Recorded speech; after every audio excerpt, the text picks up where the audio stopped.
have no idea where Jeremy is. I'm dropping mints out of my mouth.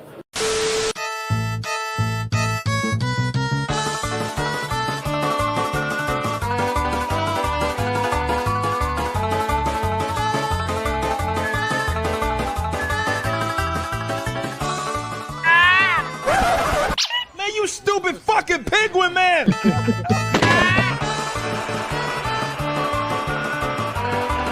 Man, you stupid fucking penguin, man! You stupid fucking penguin, man! Butterfly in the sky, I can fly twice as high. I can do anything. I'm Peter Pan, I'm the man. I'm flying in green tights. My penis can only get so hard, Ryan. That'd be crazy. 199, 199, 199, 199. I'm a bee. I'm a beautiful bee. What the freak is this?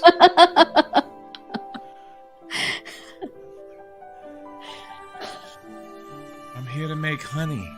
Because I'm a beautiful bee. Oh my god. I'm a bee. Wake up, little bee. Wake How up. I That's stream with me. my I'm a mouth little open bee. like that?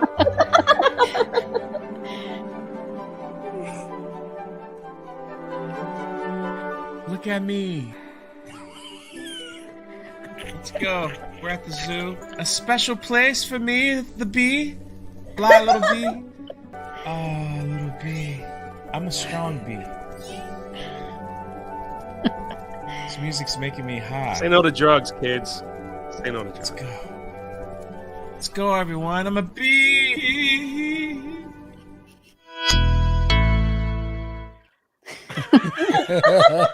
What the fuck was that? Oh my god. What the hell? Storm. Oh man. That was interesting. Everybody can unmute now. I think Suresh is the only You gotta one that's not subscribe doing so. to my Geeks there we go channel now. for more. What was that from, Jay? I don't know what that's from. Somebody sent me $100 to play Bee Simulator, and so I played Bee Simulator for one day. And all you do is you fly as a bee, you sting people, and you honey or you make honey. You honey. And it's just like a slow moving game as a bee, and I'm just like, I'm a bee. I'm a bee. I didn't know what to say. God, it looked like I did like a lot of drugs like right before that, which I did. Tuesday night's main event starting out just exactly like you would expect. We have breaking news from Josiah Rises. Taters Vivo says, Ripa, did you hear? Paul Walker left Hollywood by accident. Also, after seeing Rico earn means, I'm convinced he chased Giga Chad alter ego. You realize if What? if Josiah was making videos with Paul Walker's accident happened, you realize Josiah would have been like, another one leaves Hollywood. Can't get out of Hollywood. Another fast actor enough. leaves woke Hollywood. He sped out of there as fast Walker as races out of woke Hollywood at high speed. Dude, I hate Paul Walker jokes because I love Paul Walker so much. That's Bro, just it's funny. been long enough, man. I know. It's been long enough. Come on. Welcome to Tuesday night's main event. I am your host, Jeremy. This is Geeks and Gamers representing the 199. I see all of you in the chat, and we are excited to be here. We got a few things to talk about. We got some great guests. We also have Ryan Kennel from RK Outpost. Hi, Ryan. Hi, Jeremy. It's been a while since we talked. We're going to try to make this the most viewed live stream of May on this channel. We're looking to break records. Yeah. That's what we set out to do each and every day here at Geeks and Gamers. So looking forward to it. I'm fairly certain that this will be the most viewed Tuesday night's main event on the 2nd of May of this year. I'm pretty sure we're gonna break records. I'm very confident in No that. And that's what we promises. do. That's what we do around here is we break records. We had we'll get to our guest here in a minute, Suresh, but he was basically like Santa Claus. He brought Krista Chick-fil-A. He just walked in the house with like tons of Chick-fil-A. Krista's very happy now. Yes. So yeah, I just got done eating Chick-fil-A chicken sandwich. Can we just agree how good they are? I mean, they're so damn good. Delicious. It's ridiculous. We do got young Rippa here. Hi, Eric. How are you? Doing good, man. Just busy. I'm working at the damn warehouse all fucking day. Y'all should have heard Rippa before the stream. Yeah.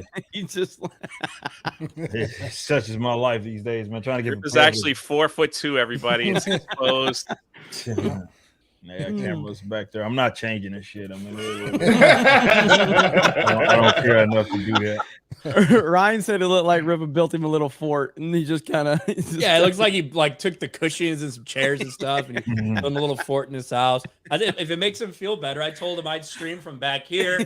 Give me the same height. I can do it. There we go. Yeah. There.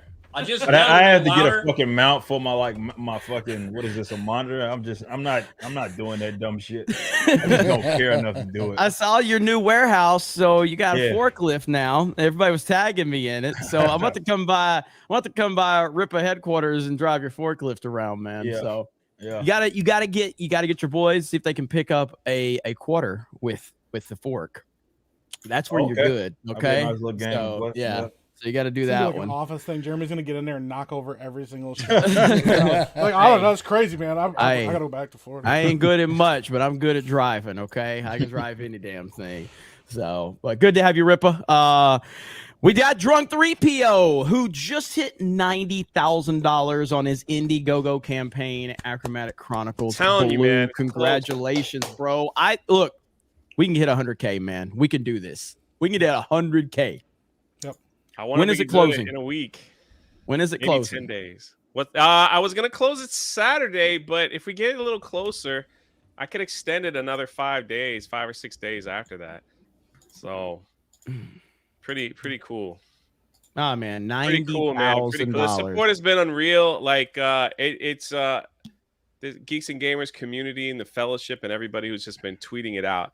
People have been making videos. I didn't even know who they were, just like supporting, and I'm like trying my best to like get to everyone and say thank you and like for all the retweets and everything. And it's just been amazing. But I went over some numbers today with the printers and the Indiegogo. So it's like people are like, Jay's rich, 100,000. It's like, well, $25,000 is going to printing the day we print. So there goes that. That's not even counting the freight shipping and all that other stuff that's going in. So it's a lot of it's a passion project, but it's unbelievable and where we've reached now. It looks like I'll be starting this second book. I wasn't sure if I was going to get the second one even started, but it looks like we'll be doing the second one. So LeBron is still Well, so hold on, Jay. Can't seem to get through it. Jay, I gotta check you on something. So you're talking about business costs and all of that, but like according to Twitter, Rippa made nearly $4 million and had no business expenses at all. Like I know nothing. I tried to follow his program, but Yeah. I couldn't find it anywhere. Rippa, Twitter told me you just made the money and ran. Is For that the sake right? of LeBron, Lamborghinis. Yeah. for the sake of LeBron, here's the first page. Yeah, Oh, that's even LeBron worthy. He can figure that out. Yeah. Yeah, A but little Twitter, too white for him, maybe. But yeah, it's probably really racist. So, but no, in all seriousness, man, congrats, Jay. That's good stuff, man. Thank you. And, Yeah, it's pretty awesome. Heck yeah. Pretty awesome. Heck yeah. And your biggest fan right there is in the chat. Right there. Dylan. The guy like right above him said Jay should shut up. So welcome to the G&G chat. That's what they do. That's I what they know. do. Welcome to the G&G chat. We got Epic Mike in the house. What up, Epic Mike? Hey, what's Epic going on? Meek. Epic Epic Meek. Meek. Yeah, I'm pretty excited to be here, but it's been a busy week, and right after I get done with this, I got to pack because I got to go do a shoot 6 hours away for Epic Verse. Going to be doing that all weekend. Super excited, but also not super excited because it's going to be a lot of work. But Yeah, man, I'm excited. Also, I read Jay's book. He sent me a copy, and it was fucking excellent. My daughter also read it and could not put it down. She was like, "Oh my god, I love this! I can't wait till the second book." And that's the thing. I didn't have to give a second thought to it. I handed it right to her when she asked if she could read it, and she read right through it. And I didn't have to worry if there was anything in it that was going to be compromising or trying to indoctrinate her, anything like that. It is a great story. I loved reading it. I had a great time with it. I can't wait till the next book comes out. So yeah, go get a copy for real. It's good stuff, and you can give it to people as a gift. You don't have to worry about what's inside of it because it's good. And it's safe for anybody to read. So yeah, man. We're saying that Chelsea Clinton probably won't tweet it out saying, yeah. She's like, there's not enough like sexual stuff in here. So I like Man, I how appreciate Chelsea it, man. Clinton tweets, "Hey, it's really not fair that of all the books that were banned for like trying to groom children, inappropriate shit, well over half of those were either written or about gay kids." It's like, you sure you want to tweet that out, Chelsea? I know. Are you sure you want to say that? Are you sure you want to make that correlation? That's on you. Yeah, it shows you the bubble these weirdos are in. Real quick, we did get a $50 super chat, a 50, but it's not showing 50. up on my feed on the back 50. end. I don't know if see you it. guys are okay. Just want to make sure. We'll get to that here in just a minute. Thank you guys for that. But yeah, so I guess I'm having the same issue you had last week, Ryan. Remember when there were certain ones that weren't showing up in the feed on the viewer activity? Yeah. We got the YouTube looks ladies funky. in the house. We got Krista Nova. Hi, Krista. Hello. Sorry. I just uploaded some Cobra Cast and 199 merch, so go check that out. 199? 199? 199. Yes. That's gonna be your new meme now. So that's I'm good okay with stuff. that. Are you happy to have Chick-fil-A? Yes, I'm really happy to have Suresh here. I'm excited, and let's get this party started. Let's go. We got Rolo, the Puerto Rican pistolero, and you guys know what happens when we have Rolo. I'm looking for it now. I'm trying to. Where the fuck is it? Here it is. We are also praying for the people of Puerto Rico. We love Puerto Rico. Puerto Rico. And we also love Puerto Rico. Love it. Hi, Rolo. How are you? I'm doing good. Missed everyone in Vegas.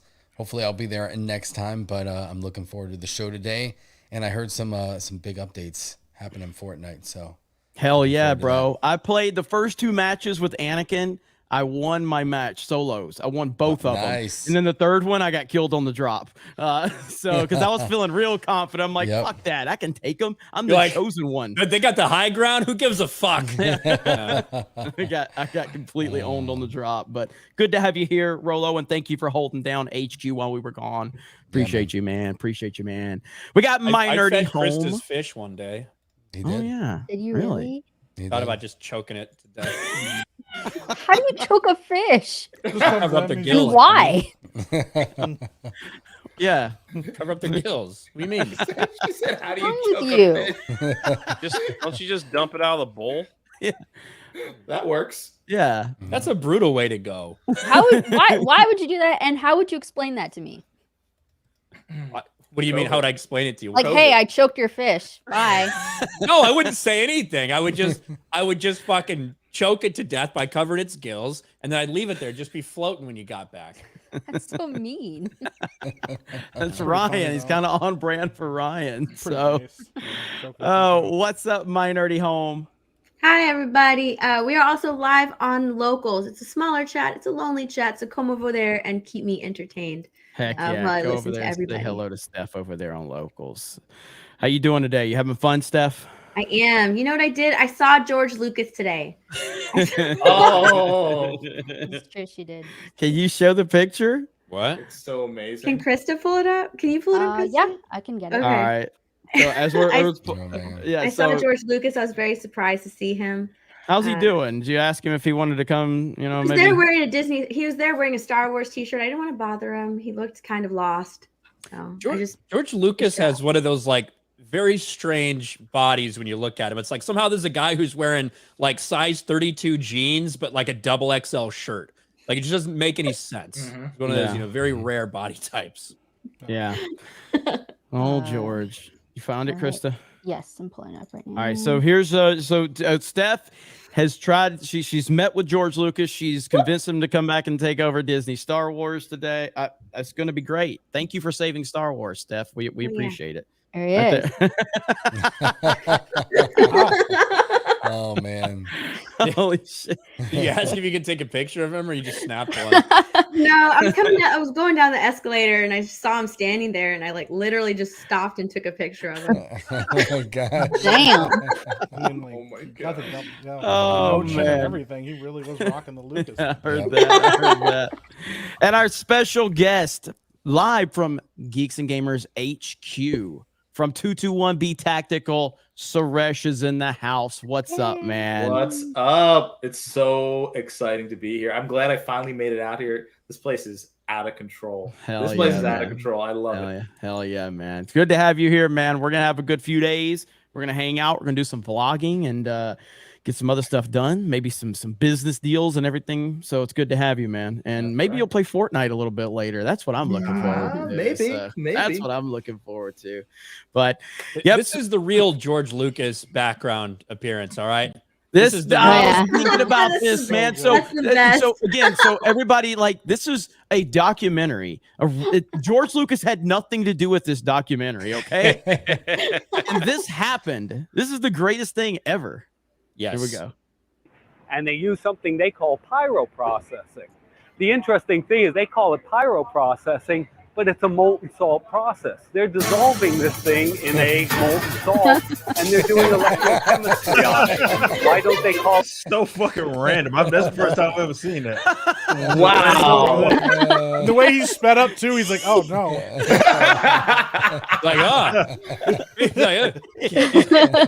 Camera's been on the whole time, huh? The whole time, huh? Hello. Oh man. Yeah.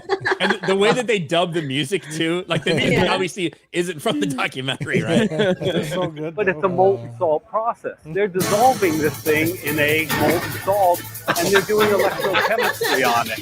Why don't they call it molten salt? He does They look want like such a regular dude. That He does, man. Anyway, people, unless they're just like hardcore paying attention, they know it was him. He doesn't look about him like I just look like a random fucking guy. Yeah. There's like a picture of him in like an Australian mall at a food court or something. Is that really him? Is that I think picture? so. That is really him. Wearing the like, exact same yes. fucking clothes. Yeah, yeah. That's pull that picture up because it's so funny because he is such a regular dude, but he turned out to be this, creative genius that created something that will have impact long after he's gone and we're all gone, Well, I say that as long as Disney doesn't, keep screwing it up, they may just make it to the point where nobody wants to think about Star Wars ever again. But with the Return of the Jedi is actually doing fairly well with the limited theaters that it's in, showing you that people still love George Lucas's Star Wars. It's actually still a thing. But yeah, this picture right here. Let's see. Where's it at? Got it here. Who's that? Oh, it's just George Lucas eating noodles in a food court in Adelaide. That moment you realize Jar Jar Binks is an abomination and your noodles have gone cold. There it is. Wow. That is crazy, dude. With a fucking Diet Coke. Yeah. Him and Trump. Oh, shit. That's amazing. Shout out to George Lucas, the legend himself. But we got a lot to talk about tonight. Want to catch a few of these super chats first and get caught up on those, and then we're going to get into these topics. We're going to be live for several hours tonight, and I want to let everyone know that we're working with Meta PCs, and we have the promo code GEEKS. Well, we have updated it, and now we have a new promo code. We still have GEEKS available, but if you go over to Meta PCs right now and use the promo code 199, you can get your discount and get us some Geeks and Gamers kickback over there. So 199 in the house. I told you guys we were going to make it happen. Shout out to Meta PCs. Ryan called them up and they made it happen in no time. So with the 199, that will be our promo code from now on for what we can add to it. But the 199 in the house. Look at the 199s in the chat. It's crazy. It's crazy. Me and Ryan talk about this like off camera. We're like, can you believe one stupid meme? Like one guy misspells it and it's turned into this thing that everybody, like the other day when Ryan wasn't on the stream, Ryan comes in the chat. He's like 199. I'm like, holy shit! Even Ryan's all in on it. I don't get it. No. It's taking on a life of its own. Like fucking AI gone mad, taking over. Look at the Skynet. Great. It's so great. But all right, Ryan, what's our first thing? Oh, we're gonna do super chats first, and then we will catch up. We had that big $50 from Cash is for 50. 50. Says, hail TNME, the 199 Legion, and special guest, Grognak, Destroyer of Worlds. Ripa, can't wait for ISOM #2. And in case the news hasn't made it to you yet, Ibrahim, Sultan of the Ottoman Empire, died. A tragedy. Rick was like, I'm so done with y'all. All right, I thought it was Gorlock. Wasn't it Gorlock? I'm just reading what he said. I know. Grognak. So comic from here we go. Here we go. Right here. Here we go. This is what everybody saw. Suresh, have you seen this yet? No. I've seen clips of this obvious disaster, but yeah. All right, here we go. Here we go. Hi, I'm Kiko. I'm 23. I go to UCSB and I also bartend. Hi, I'm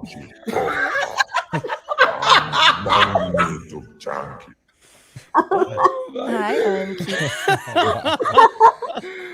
That dude's stomach tits are better than her fake tits. Look at that. It's so good. One more time. I'm 23. I go to UCSB and I also bartend.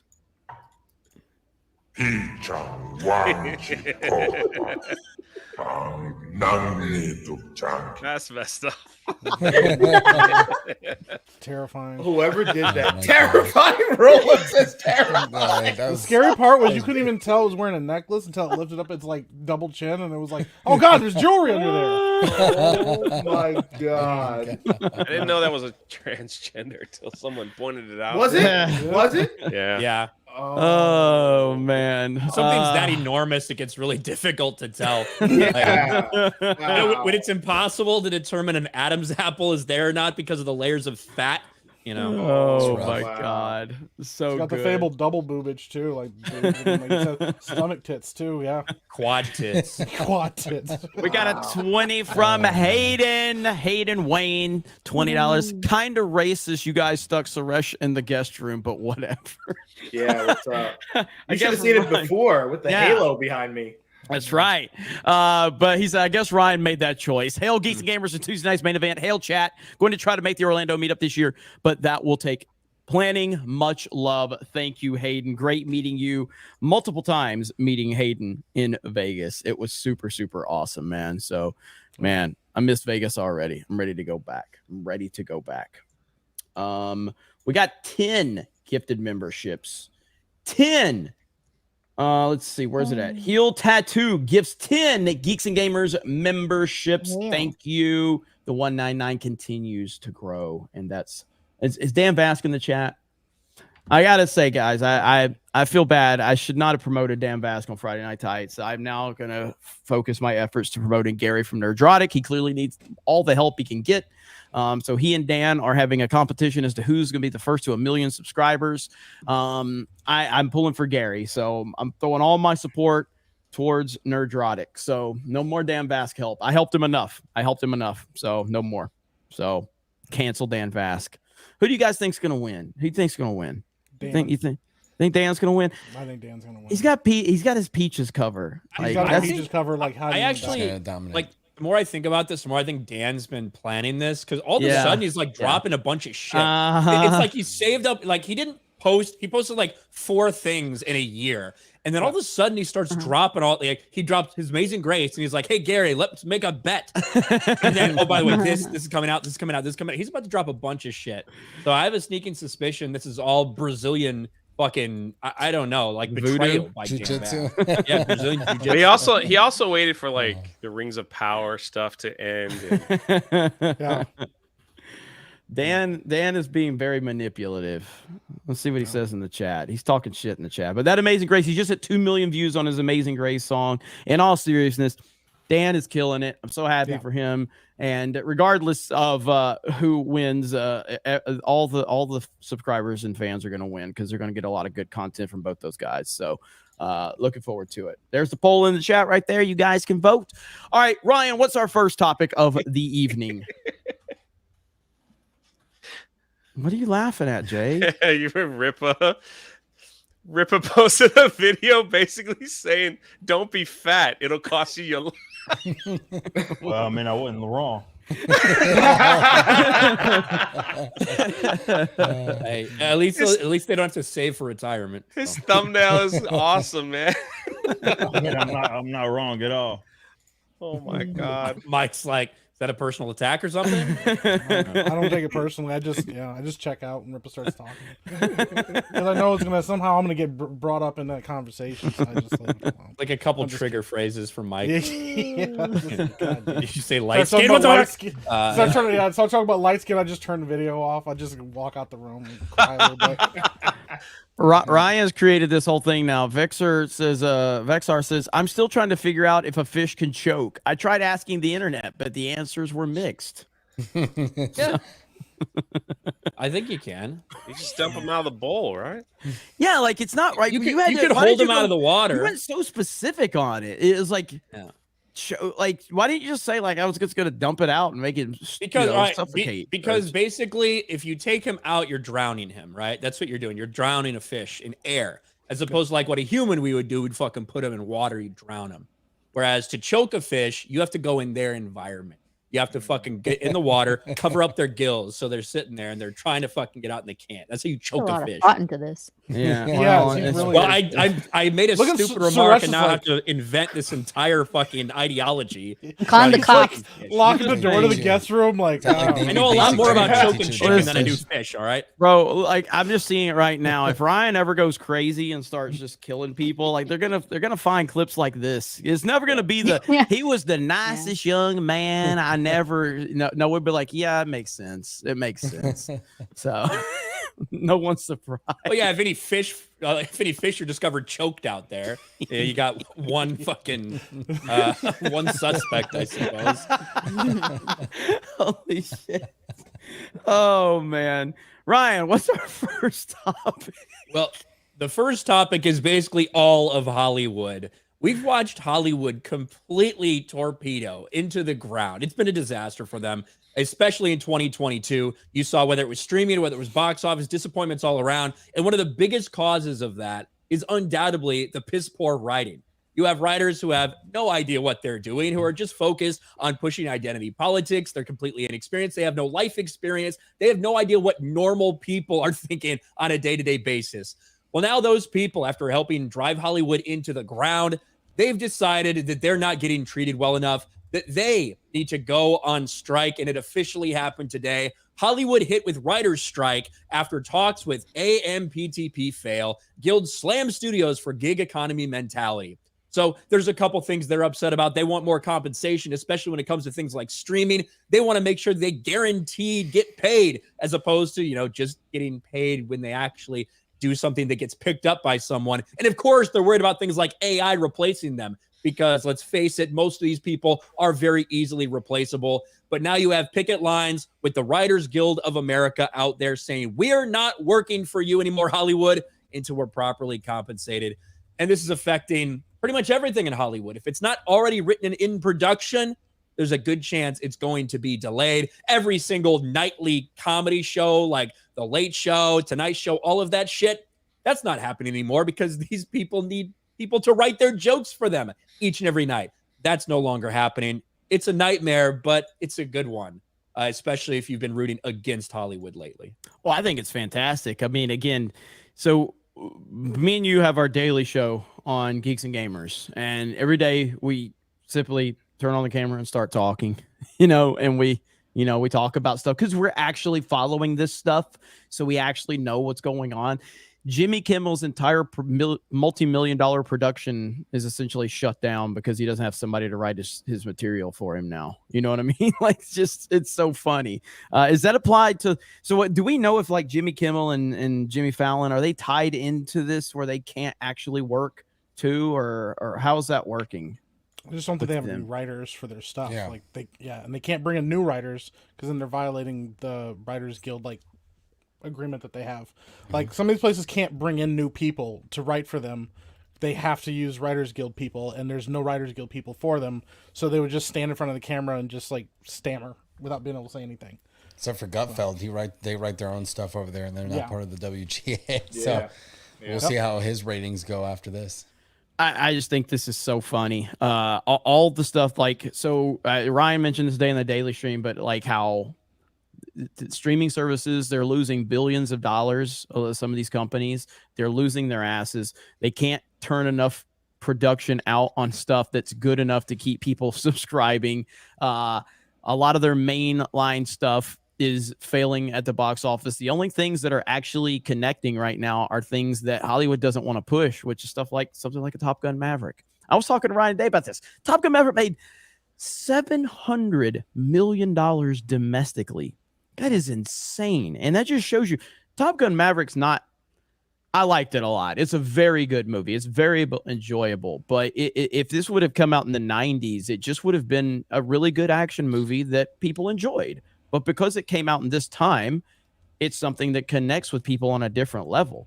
And there's not a lot of that right now. So I think there's this long-term, this ultimately could be long-term bad for Hollywood, but in reality, it'd be good for the fans and good for content, because eventually they're going to have to get back to the drawing board and actually make good content. How long did the last writer's strike last back in the day?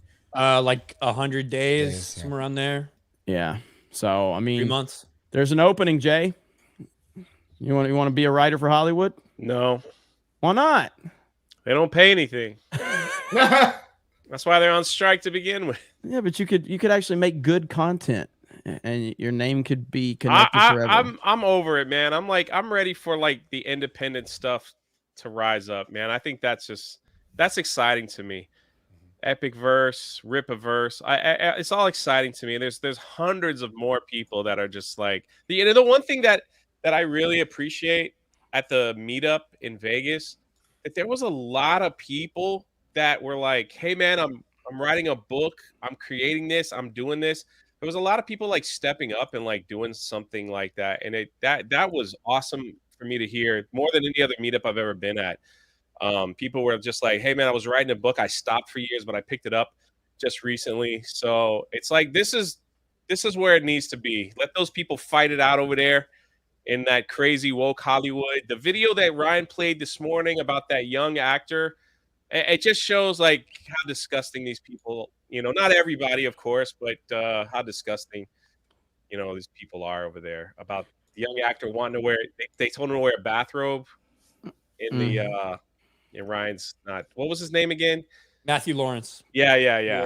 That stuff. It's like we hear stories like that constantly coming out of Hollywood. So let them fight it out over there and figure it out. So, well, I mean, so Ripa, so this is obviously something you're happy about because it gives you more of an opportunity to corner a market that, like the longer something like this goes on, the better it could be for somebody like you, who the whole reason you created Ripaverse is because there was a gap in the market, because a lot of activists took over, didn't care about the comic book industry, and now you're basically becoming a direct competitor to them. So the world wants to know, when are we getting Ripaverse Studios, and when are you going to start making movies? I mean, who knows, man? I would love to dip into that sort of stuff.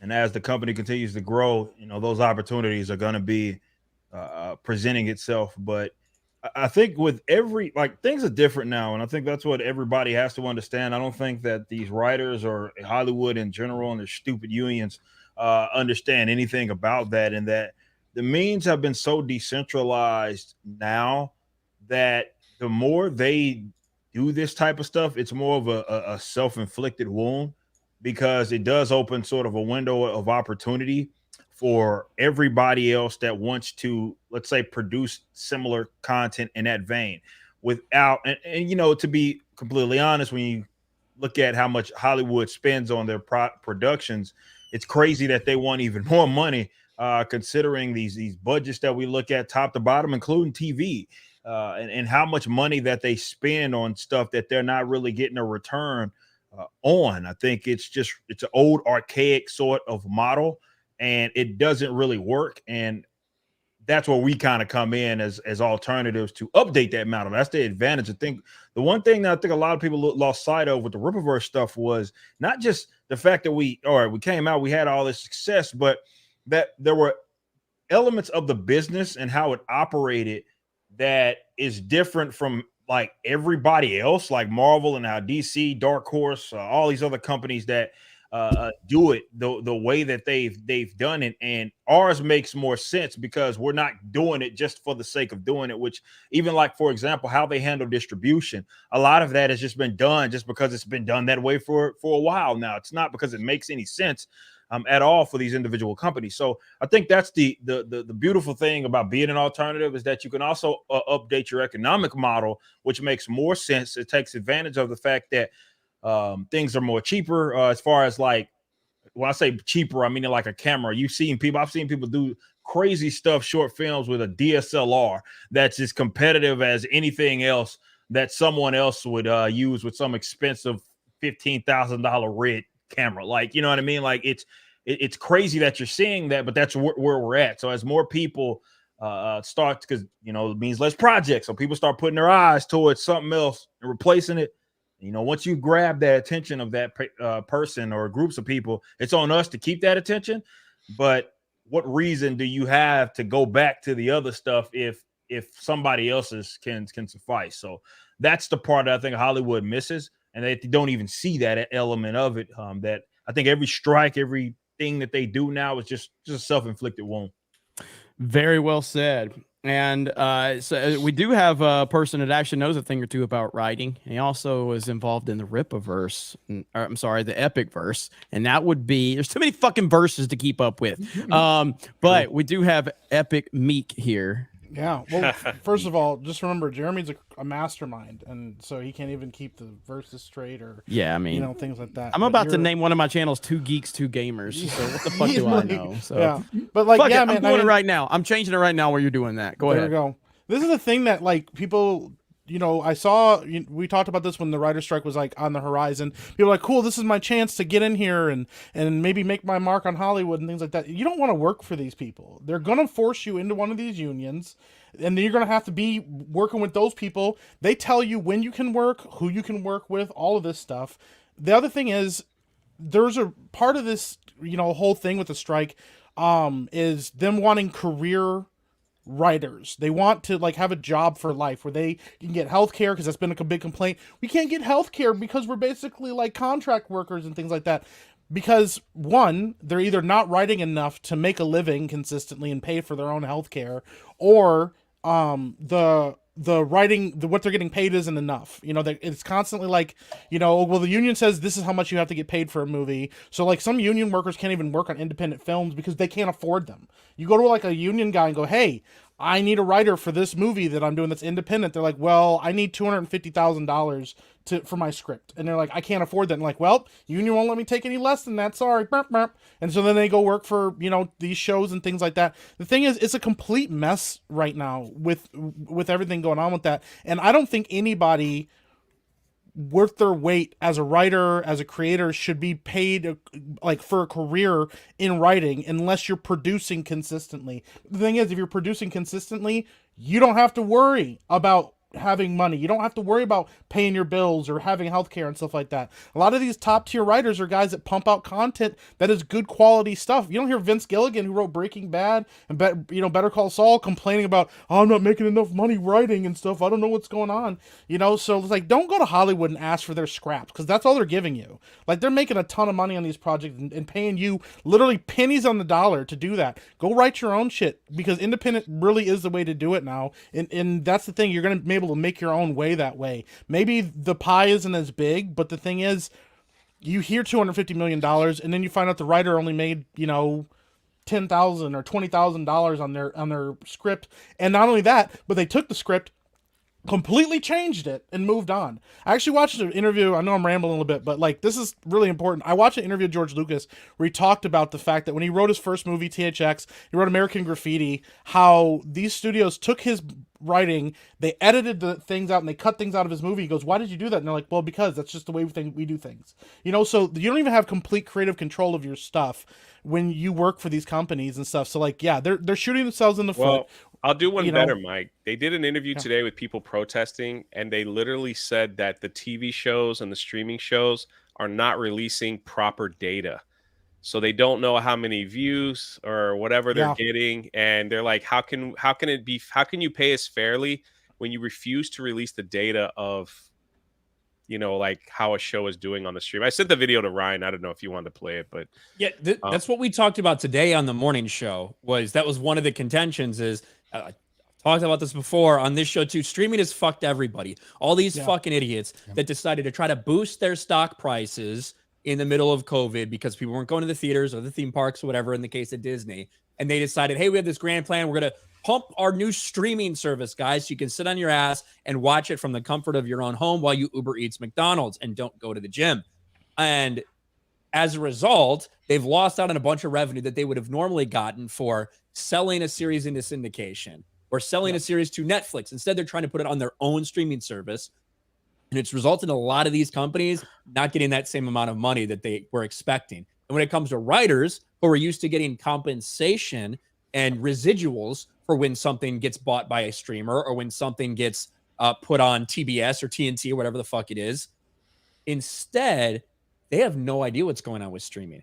And the studios, in the same way they don't want to tell us, they don't want to tell them what the numbers are for these things because they know then that will get to us and it'll be revealed to everyone just how few people are actually watching, I don't know, The Mandalorian. Just how few people are watching Rings of Power. They are desperate to not get that released. Yep. And so, Suresh, I know that the reason I wanted to kind of let you hear everybody's takes on it. I know you've been kind of trying to gather all this information up. And as a businessman yourself, like what do you make of all of this? Because there's so many opportunities. Because what we're seeing from our side of the internet is I see this as another opportunity for a lot of these independent content creators and independent, you know, filmmakers and everything else to kind of find their way into this market because it's a disaster. So what is your take on all this, Suresh? You know, this is a crazy time for them to do something like this for a lot of reasons, especially with the changes we're seeing in technology. But some of you know, some of you don't know, I'm originally from Jersey, and it just reminds me of this story. There was a point where when you were going up and down the Garden State Parkway in Jersey, and I think maybe the Turnpike, they had tokens, and that was your toll. You had to throw a token as you went through the toll booth, and you had to, you know, give it to a worker there or give them $1 or whatever, but they had tokens that was your toll. And the toll booth workers, and there was a person at every toll booth that you gave your token to or your dollar to, whatever it was, 50 cents. They gave you change. And the workers started to complain about things, their hours, their breaks, and all this stuff. And what did they do?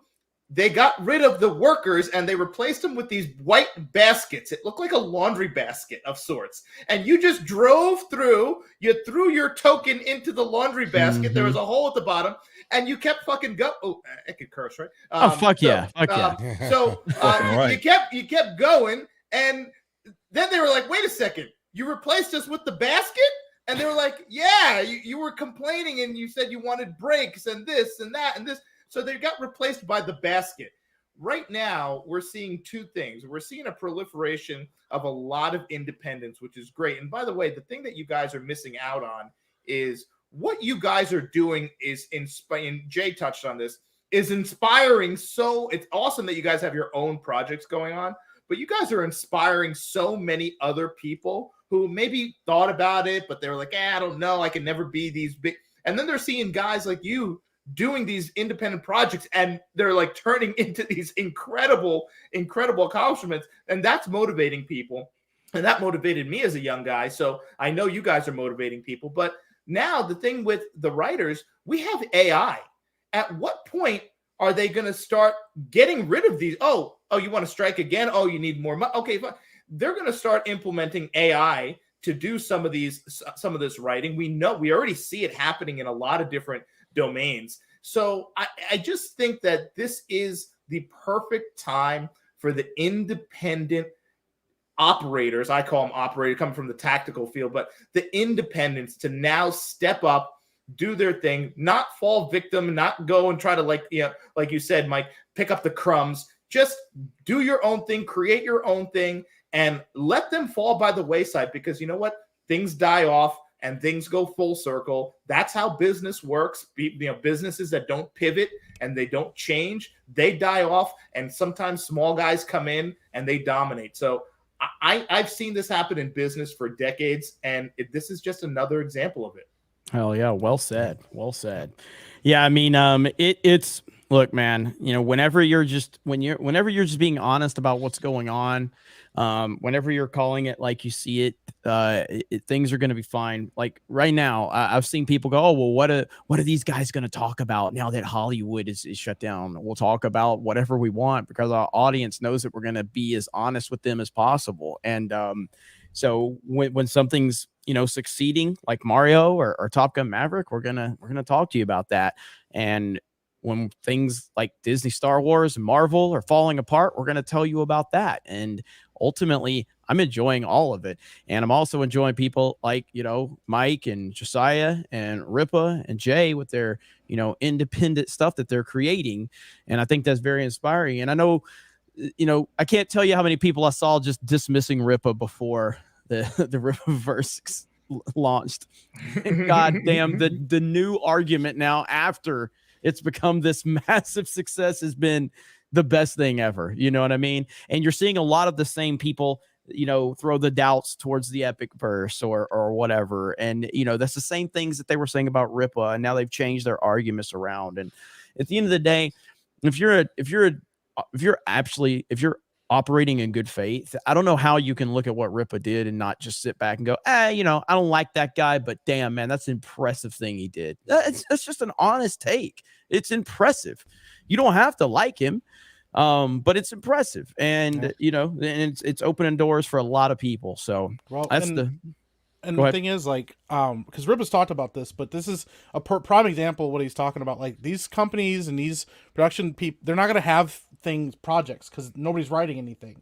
So they're going to go to independents and they're going to say, hey, Ripa, like, we saw your now they're going to be interested all of a sudden because they weren't before, but now they are. They go, hey, we can give you X amount of dollars for the, Ripaverse and the rights to do all your stuff. And then you go, no, I'm not going to sell to you. Like, how about you give me the money and I'll produce my own shit? And maybe I'll throw your name on there and give you a little bit of credit for throwing me some cash or whatever. Because that's the thing. They're not giving you money that they think you're worth. They're giving you a percentage of what they know they're going to make back on your stuff with control of your stuff. Because at the end of the day, that's what it comes down to, is they want control of what you can do and how you can do it. And so people are like, well, if I step in, I'll write good things. No, they're going to give you a contract and they're going to tell you to write the same shit they have everybody else writing, and then they're going to pay you less than what they paid the people in the union because they can, because you're not part of the union. So, like, that's the thing. It's like, you know what? This is the time where, like, independents and people that are actually creating stuff actually have power and actually can make something, like, shake things up and move stuff around.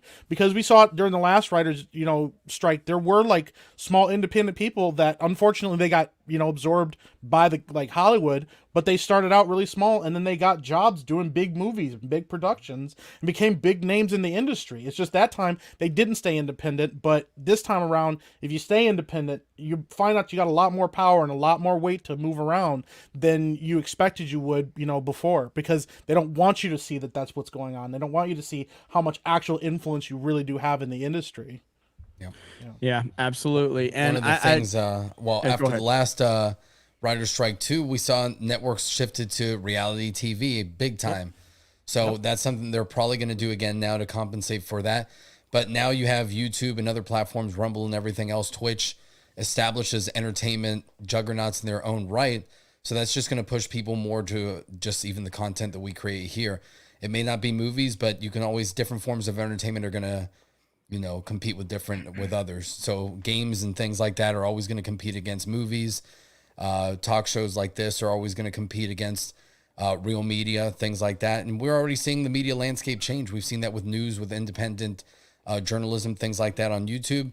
It's going to happen here. So you're just going to see entertainment shift entirely the more they do things like this. Yep.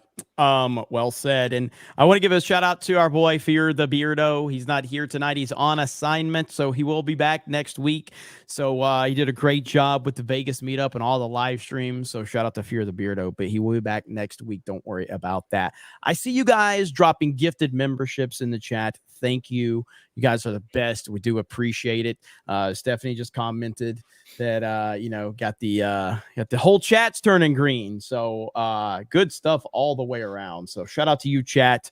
We appreciate it. Who did we lose? Let's see. We lost Ripper. Ripper said, "Fuck y'all." He'll be back. He's got something to take care of. He'll be back. Okay. He said there's too many good black people here, so he didn't want to make Ryan too uncomfortable. That's true. So. It's all for me. That's all for you. Ryan, read us some super chats real quick.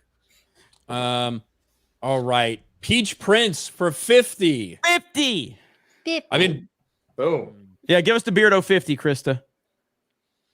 50. I thought you were gonna do the. I thought you were gonna do the deep. Oh, voice. Complete. 50. Let's go. I've been bugging Mike. Sorry, Mike. But hearing about the strike makes me so amped to get films for fans made and out there. Y'all are awesome. Thank you, Never have Peach to Prince. apologize. I appreciate it. So. Hell yeah. Britt Cormier for 50. Good times. 50. One. No. There's a very limited opportunity. I ain't fucking waiting longer. Good times. One. Writer's strike is best thing for entertainment because now they can't destroy another beloved franchise. 2. This is the perfect excuse for KK to delay the new Ray Palpatine movie so they cannot beat that corpse anymore. Well, I don't think it's going to last super long. I think it'll probably be about a month if I had to guess. There's obviously some things. Not everything is shut down, right? If things have already been written, those things are still going to go in production.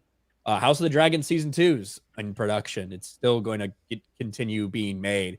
So it'll definitely affect things that are currently being written. So yes, the Ray Palpatine one, certainly. Yeah, it's gonna. I personally hope.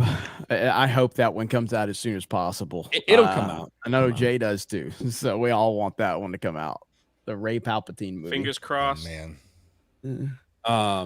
Mr. Peckerwood is says went to 221B site, but I don't see any 199 utility belts. We're working on. That's why Suresh is here. Okay, Telling you, that's what we're working on the 199 utility belt, and it's going to be the coolest thing ever. All right, so we're going to talk about that in the next while he's here in town. So hopefully we'll have something for you very soon.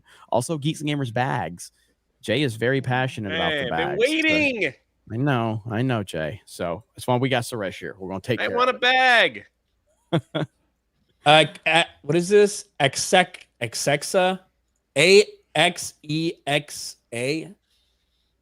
X? I don't fucking know. For $10. I think I know why game companies have raised the game price to 70. They need the extra money to pay the apology writers. True. Yeah, that is true. I wasn't, I didn't really care that the games went from 60 to 70, honestly, because to me, I feel like the games have been at $60 for forever. Like I feel like new games were $60 in like early 2000s. Yeah, I mean, I don't know, man. I don't really remember how much games were. I just remember no matter how much games were, I got yelled at by my parents. Whenever I was asking for a new game with a Nintendo or a Sega Genesis or an N64 game. I feel like they were like 50 or $60 back in the N64 days, and then when the PS1, PS2, I feel like they were around 60. I feel like it was like the PS2 360 era that they went up to 60. Yeah, video games started retailing for $60 around like 2005-ish. Yeah, so there you go. 360 PS3. Now the real problem is games come out fucking broken. Whether it's $60 or $70, that's a fucking problem. But in terms of just the overall thing, I mean, I didn't really mind because I felt like it was 60 for a long ass time. Well, I feel like now though it's like you're paying 70 and it's a fucking beta, basically, that you're paying for, and they're disingenuous about it. I mean, look at Fallen Order and Redfall, like they've come out and they're totally Survivor. Yeah, they're messes. Yeah, Jedi Survivor. Yeah. And they're just totally disastrous. And you're like, how the hell am I going to pay more for this game when you're just going to give me something that's poorly optimized, and you expect me, just wait for a patch, or you just say like, well, your shit's just not good enough to play this game. You clearly have a problem. Well, the thing is, they didn't used to have patches, right? So used to be the game came out, it was out. Yeah. And now, unfortunately, if there was a problem, you're fucked. screwed. Yeah. There's no way to fix it. But that started to be like a crutch that they leaned on, being able to fix it after. Yep. Cassius for 20 says victory. We have victory. Well, I don't know what it is, but that's good. I think that was kind of the time we're talking about like Hollywood and the strike and how independent creators. That's around the time that super chat came in. So it's not quite a victory yet, but there's definitely a good opportunity for more creators to step up and fill that gap. So yep.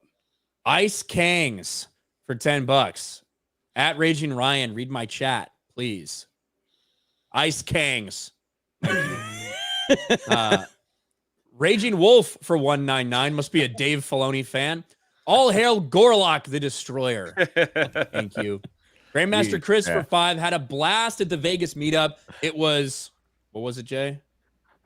Absolutely amazing. And don't worry, Jay. I remember to tag you in my Twitter post. #199. Thank you. 199. Let's see. Where's it at? Where's that clip at? We haven't seen it in a while, Jay. We should watch it. Oh man, it was absolutely amazing. Ryan Kittle's Jewish nose for $1.99. That's the account. It's the first super chat on this channel. Ryan Kittle's Jewish nose. I don't believe I'm Jewish. At least, like that wouldn't make any sense with my money habits. But Jay, would you eat a potato out of a basket? Do I look like a man that would eat a potato? Yeah. Yeah.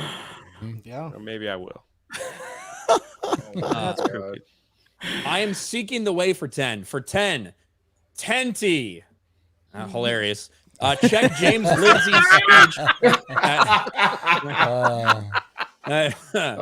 Check James Lindsay's speech at European Parliament for a total dismantling of the woke handbook. Let's take culture back. We'll have to check that out. Thank you. I'm seeking the way. Good try on the joke. One-eyed purple yogurt slinger for 2. Wow. What? Isn't that funny? Wow. One-eyed yogurt purple slinger. Where the clams at? Dirty Jersey repping the 199. Vegas Diz for $20. Thanks for an amazing time at the meetup. I learned 2 things while I was there. There's a lot more people that feel the way I do about politics and pop culture, and short people look taller on camera. I should be a YouTuber. You go, Vegas. Everybody that meets me thinks that I'm short, and I mean I'm not like Jay's taller than me, but I'm like 6'6'1". You know, everyone assumes that you're short. Yeah. Everybody thinks I'm very short, so every time they meet me in person, like, wow, you're taller than I thought. I'm like, yes, I'm not like who was the tallest person there? There was a our 6'8" probably guy. Well, I'm talking about us crew though. I think Stuttering Craig from our side of like people that were with us, but Stuttering Craig's probably the tallest person from our perspective. He's probably what 6'4", 4 or 5, 6'4". Like he's taller than you, right, Jay? Yeah, Craig, just a not little by bit. much, but yeah. Yeah, and I mean, like we got a lot of tall people on the team. Like Jed's pretty tall. Jed's taller than me, I think. Beardo and me are pretty much the same height. I think he's a little bit taller than me. We got a lot of tall people. Me and Chris are super tall. Yes. Actually, so you guys, we met Carolyn. Shout out to Carolyn. And is she shorter than both Steph and Krista? I don't know. I think she's like the same. I think we're the like same 5 height. foot or something, right? I think me and Carolyn are the same height. Yeah. Okay. And yeah, comics is the shortest. So then it goes comics division, then Lila Hart, and then and like Carolyn, Carolyn. Stephanie right there on 5 foot. Yeah. In like 3 years, they'll never let him live that down. So for those that don't understand, Jay creates memes that never die. I don't mean to. You're the reason. Listen, I had a lot to gets the drink short that night, jokes. and then I went live, and I walk up to comics division, and I literally say, under the influence of alcohol, man, comics, you're a freaking midget. And I walked away. That's all I said. And like for years, they're just like, anytime they see a short door or whatever, they're like, it's comics division. He's a leprechaun. He's a leprechaun. He's really not that short. He's not like 5'3" or something. Like he's probably what, like 5'7" or 5'8". Yeah, easy. But Yeah. I mean, standing next to me, you'll look shorter. But it's like I said it one time, and it like never. The whole time we're at the meetup, like I'm standing next to them, and people are like, "You are a little taller than what everyone says you are." And I'm like, "Oh man, sorry, man. I feel bad." I swear this meetup he was wearing lifts because he felt taller to me. Wear baggy jeans and heels underneath them. Platform shoes. Yeah, a little newspaper in the sneakers get you. Lord Plagueis for 10. 199 never dies. That's right. That's right. Hey, we got 5 gifted memberships from somebody, Jay. Ah, yeah. Egg roll! Been wearing your shirt all day. So Project Egg Roll. I think I run a restaurant. Jay's favorite YouTubers is Project Egg Roll, and this is right here. We played this on the daily stream, but we might as well do it again. Here's a picture. This is Project Egg Roll meeting X-Ray Girl right here. I love that. That's awesome. I love that extra girl pal. Shout out to Project Egg Roll. Like I like watching Mark in that video. I know. No, they were cool, man. They showed up at the meetup with free shirts and all this stuff. They were awesome. There's Mark right here. Just watch him through the whole thing. They bowed. That's awesome. He doesn't react. Just like a fucking robot observing. He didn't move. He really didn't move. He like wiped his eye. His face did not change. They bowed to each other. That's awesome. That was so cool. He's like that's what she makes me do to her parents. Have you guys seen that guy, the smoking man, being memed to death because? Oh my gosh, yes. He comes to all the meetups. I know he's always there. I know who he is, but I don't want to. I don't know if he wants. Yeah, Chrissy got caught in some compromising positions in some of those photos. Yeah. As Chrissy tends to do. Old boy got memed to hell. Like, it is crazy. It's a great shot, though. He's looking at me like, God. Yeah, like that's just what happens, man. At a FNT Geeks and Gamers Nerdrotic event, man. It's you could become a meme legend. Egg Ray Girl. Speaking of Geeks and Gamers memberships, Hayden for 20 gift memberships. We talked about that already. No, we haven't called that one yet. On the night, we have 58 new members. You guys are crushing it. Thank you so much. Hayden for 20. We got Project Egg Roll for 5. We have WG for 10. Woo! This one's funny. Inflation for 5 gifted memberships. Burrito Man Mister becomes a new member. Let's see. I think that's all of them right there. Jesus Davila gives a membership. Rick Retro becomes a new member. Lucas Garrett with 5 gifted memberships. Thank you, Lucas. Yeah. So thank you guys for all the new memberships. Welcome to the 199. Smash the melee button. Hell yes. We got $1 from Barack Obama. Thank you. Nice beard he's got going on. I know it's like this is political, but it's not, like, at the same time. And I played this on the daily stream. We got to talk about this councilman in Indiana. This is the best thing ever. Picture of Barack with a beard, it makes it look like he got his hands on Michelle's testosterone. I don't know what's going on there. So this is how you do it. If you can't beat them, join them. So this is a councilman from Indiana. And this is what happened. Like, the media, forcing the media to have to seriously report on this is the best shit ever. Here we go. Councilman is coming out as transgender and a woman of color. Delaware County Councilman Ryan Webb announced that he now identifies as an Indian American woman.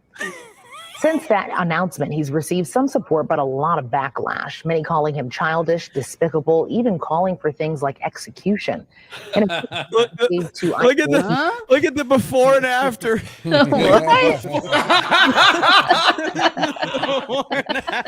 That's so good. He's a little bit taller now. Here we go. His statement is so good. He's trolling, but he's making a point. Listen. A statement Webb gave to ITMate, he says, quote, "It is unfortunate that I cannot simply be given the same space and respect to explore my identity that so many of those targeting me demand for themselves. It's possible I may change my mind down the road. The process of identity exploration is complex, and oftentimes at the end of our personal journey, we end right back where we started." This is so fucking good. This is In Wokeness posted this. So Ryan Webb, a white councilman in Indiana, now identifies as a woman of color. The best part, the media being forced to take him seriously. Fantastic, dude. Classic. Oh, love it. So there's just so many stories like that I think we're going to hear from. And again, man, did you hear her? Like, you could tell she didn't even want to report on it, but how do you draw the line? You know what I mean? Because now, like, there's so many of these nonsensical stories out there that they treat seriously. Now you clearly have a troll, and they have to treat it as such, because what happens if he's not trolling? You know what I mean? It's so damn good. You get canceled. That's right. That's right. They've backed themselves into this corner. Same thing goes for Hollywood. It's funny. It's funny to turn it back on them like that. It's the same shit where people are, identifying as women just to go in there and like break a weightlifting record, because that's just as valid in a lot of ways. Yeah, absolutely. Did you guys see the transracial interview? Transracial interview. Oh my God. To be honest, transracial stuff like that. I think if you're gonna like talk about it from a certain perspective, that actually can make more sense. You know what I mean? Because that's something that you're not talking about. Like, you might have some differences in physiology, right, between someone who has sub-Saharan African descent versus someone who's European, but the differences are much smaller than men versus women when you're talking about body chemistry, when you're talking about actual equipment that you have, stuff like that. Yeah, I know. I mean, this guy was talking to people on a college campus, and he brought the photo of that girl, Rachel Dolezal. Yeah. She was like pretending to be black. She grew up as like a white girl with blonde hair, blue eyes, pretending to be black, and she was the head of the NAACP somehow. And so they were asking people, "Do you think this is right?" And all the students that he was asking they were like, "No, this is not right. No, she's not black. You can't just say I'm black." And, you don't know the struggles of black people. Black people have history. So all the people were like saying that's wrong. She's wrong. And what? So then the next question he asked was about someone who said that they were a man. Now they said they're a woman. They're like, so how is this right? And no one could answer the question. Everyone was immediately shut down because he started with Rachel Dolezal and then immediately went to a man who now says they identify as a woman. It's like, well, wait, what? Hold on. Why? Wait, she can't identify as black. She felt she was black. She felt she was born in the wrong body. She felt she was black. And you say she can't do that. But this man who says I was born in the wrong body is now identifying as a female, putting on lipstick with a beard and going and beating women in sports. And that's okay. It was the best interview sequence I've ever seen. It was awesome. Hell yeah. That's funny as hell, man. Gender appropriation is allowed, but not cultural appropriation. That's yeah. how it works. Yeah. Exactly. They did the same thing with Ollie London when he decided to change. Like like trans Korean or something. Yeah. Yeah. They had the same like conversation. His pronouns were Core Ian. No. Did he get surgery to like change his eyes and shit? Surgery to change his eyes and everything. No. Go to Nancy Pelosi. Oh my God. Chris had kept telling me about the Ollie London dude or chick or whatever the fuck it I is. think Apparently that now dude- he's based. I think he's running the. I think he's running the greatest grift ever. About that I think he's actually running the greatest grift ever now. Like he's like, I'm transitioning back. Now I'm gonna make a ton of money from the other side. I found now I'm like Jesus. super based. Yeah. So I'm like, I think he's just doing a super grift. Like it's the greatest grift of all time. Speaking of, we did have He a got super both. chat earlier that said Krista's looking as cute as Dylan Mulvaney. Oh, that's low. I mean- that's cold-blooded. That's cold-blooded. That was a good Day one. 392 of girlhood. Bethesda's lore master for 5. Imagine you and your job so poorly, you're a major factor in your company losing money, then demand a raise for your incompetence. Unreal.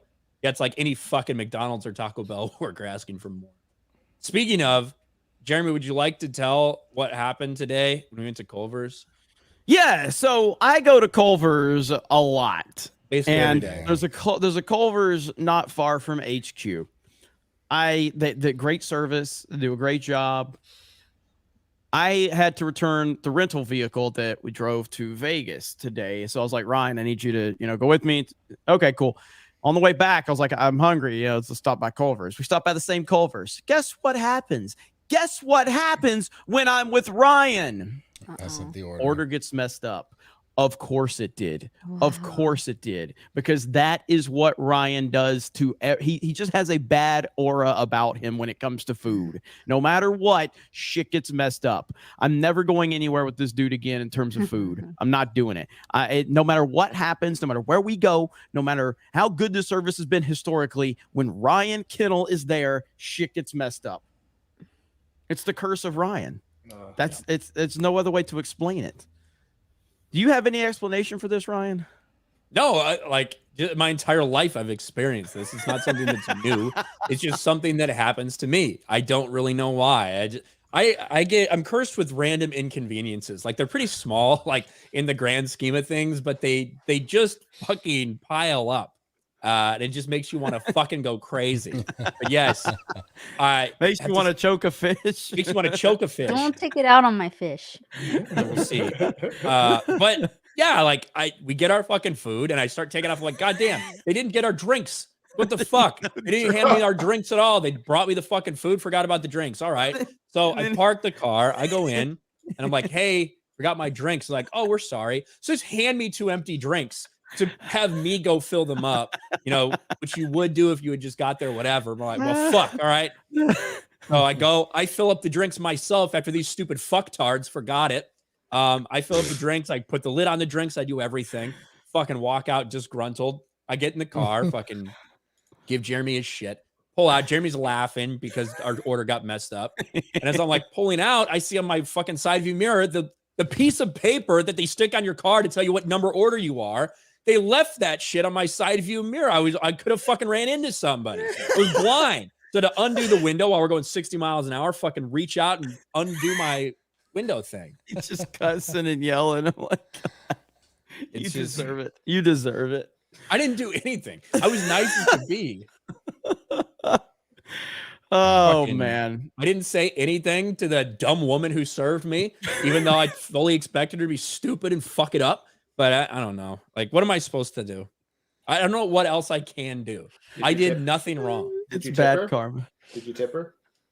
Tip is a fast food place. They're asking for tips everywhere now. I will say, though, when I was in Vegas, I went to In-N-Out Burger twice. They did mess up my order twice. So I don't know if I don't know if there was some kind of kennel vibe or whatever. I don't know what it was, but yeah, both times they messed up my order there.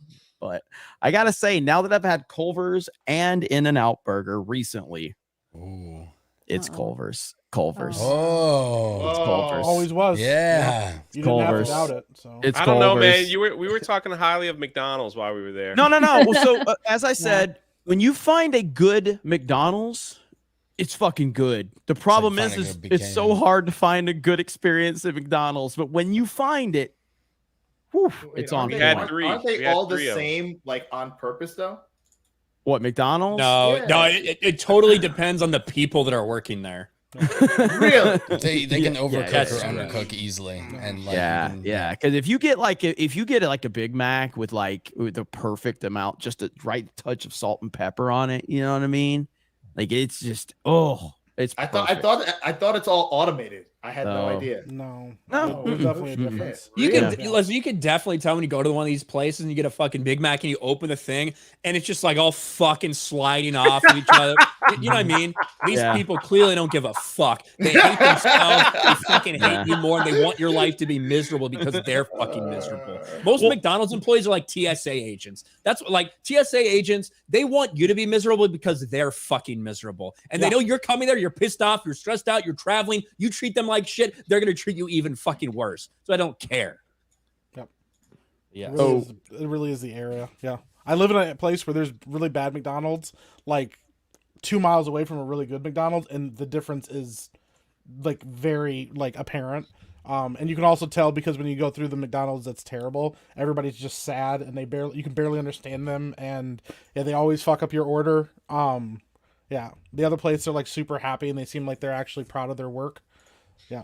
And then one closed down and the other one is still going. So we got a big tip over on locals from Jay Schwalbach for $92. Schwalbach, how you been? Schwalbach's probably been out of the country. I have not heard from Schwalbach in forever. Schwalbach, call me. Not right now, but maybe tomorrow. I just got back from Barcelona, Spain. There we go. And they have a thing here called a Barcelona toilet Vasca. We found out that if you ask for a Dan Vask, they'll direct you to the bathroom. This came in very handy. Thanks, Dan. There you go. Schwalbach's awesome, man. It's good to have you back, buddy. We've missed you, Jay Schwalbach. We have missed you. I wanted to show this. This is the most depressing thing about it. I talk about this a lot on Cobra Cast. This is depressing. This is what McDonald's used to look like. Yeah. Now it looks like a fucking bank. Yeah. It's so fucking depressing. Like when you were driving around as a kid, you see this, you're like, bro, I want to stop there. That looks amazing. That, you know, creates imagination and creativity. And now it's just like you go into McDonald's, there's nothing. It's all a kiosk that you order through. There's nobody there to greet you. It's boring. They don't have the playground. They don't have the fucking GameCube set up like they used to back in the day. It's boring, man. I don't really eat there anymore. I read an article like a year ago. It didn't have to do with this, but it had to do with like architectural design. Well, it did like pretty much that, where like it's the Airbnb and Starbucksification of the entire world. And they talked about how like business people are becoming more and more bored and depressed because every country they go to, there's always like Starbucks that looks like this, McDonald's that looks like that. The restaurants stay the same. They all have like the same ultra modern like decoration in houses and Airbnbs and hotels. And now it's just like everything is just being sterilized, basically. Yes. It's like a sterilized design. That's it. It is. Just the grayness of everything. And it's not specific to just this. We're seeing it across the board, but it's like a lot of the architecture is like this, but it's so depressing, man. It's so depressing, and I hate it. I hate going into a McDonald's now because it's so bland. And anyway, that's something I'll talk about. Almost like that's why I go to the drive-through. Do they still have the ball? Do they still have the ball crawl, like the ball pits? There might be some, but most of them don't have playgrounds anymore. A lot of the ball got pits AIDS and shit in there, man. Yeah, they got rid of the ball pits real fast. Once Did they you figured say that there's out. AIDS in the ball pit? Kids got AIDS in there. Well, kids would take like a shit in the ball pit, Yeah, and then kids like poop- their yeah. parents With wouldn't care, McDonald's and though, it's like they're all dirty changing and crap. to, like less employees. Like you go into the iPad and you order your own food now, and it's like they're not paying that $15 an hour. I'm Does anyone normally eat not in McDonald's anymore? Like I don't know if people actually remember used to go into McDonald's and it was like full. People were eating in the restaurant. Do people do that anymore or no? I don't think so. Depends. Not anymore. No, I mean, like, I don't even go to McDonald's that often, but like, but when I do, I mean, like, we went on it twice on the trip because there was just it was the exits we were on. Luckily, we picked two good ones. I've been to McDonald's like months ago, and it was like, God, it was so fucking terrible. But when you go into a McDonald's, it's bland. There's nothing going on. It feels dead in there because there's no employees to like actually check you out. They have a big giant, touchscreen kiosk now. That's where you order your food. So there's no one to actually have any interaction with or anything like that versus somewhere like Chick-fil-A, which I'm not even the biggest fan of Chick-fil-A's food, as I've said many times. It's good. It's good food. It's fine. The experience at Chick-fil-A is second to none in terms of the customer service, the energy, the enthusiasm. All that sets a good tone. Whereas McDonald's just feels like Galaxy's Edge. Yeah. I'm not a big advocate usually of like automation taking over actual jobs. In the case of fucking McDonald's employees, yeah, get fucked. I would rather a robot not get my order wrong. All right, fuck you.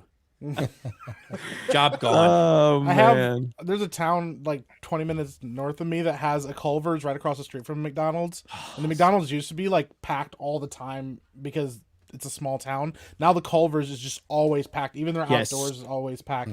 Yeah, nobody goes in the fucking McDonald's anymore. And they used to have a little play area at that McDonald's, and they got rid of that like in 2021, I think. They're like, oh, we're renovating, and all they did was cut out the play area and stuff. So yeah. Thomas says they forced us to say "my pleasure." I assume you're either talking about Chick-fil-A or a Hollywood casting couch. Bethesda's Lore Master becomes a channel member. Vagabond Devon becomes a channel member. Thank you. Thank you. Rick Retro becomes a channel member. D Kenyon, member for 4 months, says, can we add audio of the woman falling into the car onto Toad falling over? God. What are you talking about? I don't know what you guys are talking about. It's so again. Damn! Steph dies every time she sees that. Fall again. Oh, damn. That's basically what Rippa tweeted about today. Yeah, he did. Yeah, He did a whole video on it. One more time. Damn! I'm afraid one of these days I'm gonna end up doing that. And someone's gonna Someone's gonna catch it. Yeah, you'll never live that one. Jay, if we could get you to 100K, will you recreate that moment? Oh no! I end up like breaking my shoulder and shin bone, and then I'll be talking like this. It worked for 100K. Can you recreate this moment? Oh, bro, the sound when she hit the fucking water. Wait, the sound when she hit the rock first. Yeah, she's like bleeding on the way down, then she belly flops down. Oh, shit. I have fallen down. I've One more fallen down a time? hill before. It's not One more fun. time. One more time. What the fuck? Oh. Oh. It's brutal, man. And the water got choked. Jay just, yeah. Jay just said he was hungry and asked me if I wanted to share a meal with him. I don't know why you sent me this. Oh no! Subway. No. Jay, why'd you send me this to say I'm hungry? It's Subway. Oh man. It's supposed to be good for you. Get some extra protein in your diet. It's got J&A's in it. There you go. Oh my man. god. Oh, I make a joke and it's gross, but people say J&A's on every live stream and everybody laughs. Fuel your hard work with Subway. Oh, man. Is that real? Is That's that not real. real? That's not real. There's It's no wearing way. a hard hat, man. It's wearing a hard hat. Like, No, Hey, that's not- did you guys see the one Krista shared of Toad? That shit was funny as hell. Have you seen kinda- this? no. This is so fucking Yeah, I good. saw it on Instagram. Yeah. See, that's me right there. She gonna fall again. But wait till watch when he gets up though. This shit's so good. Here we go.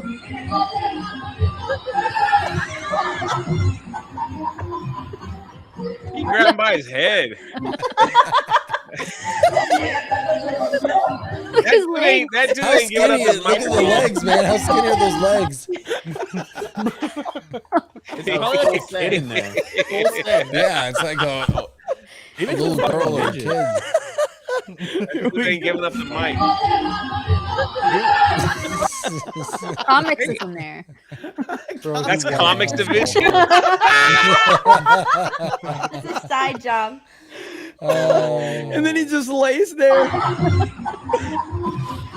They should have put the waster from freaking Grand Theft Auto.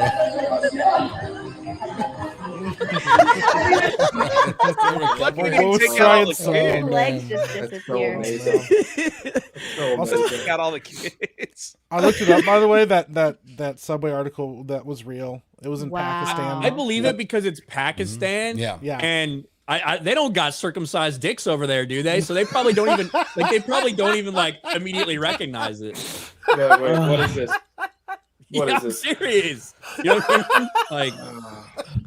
Like I don't get it. We don't. If they put a fucking turtleneck on it or something, then maybe they'd been like, "What is that?"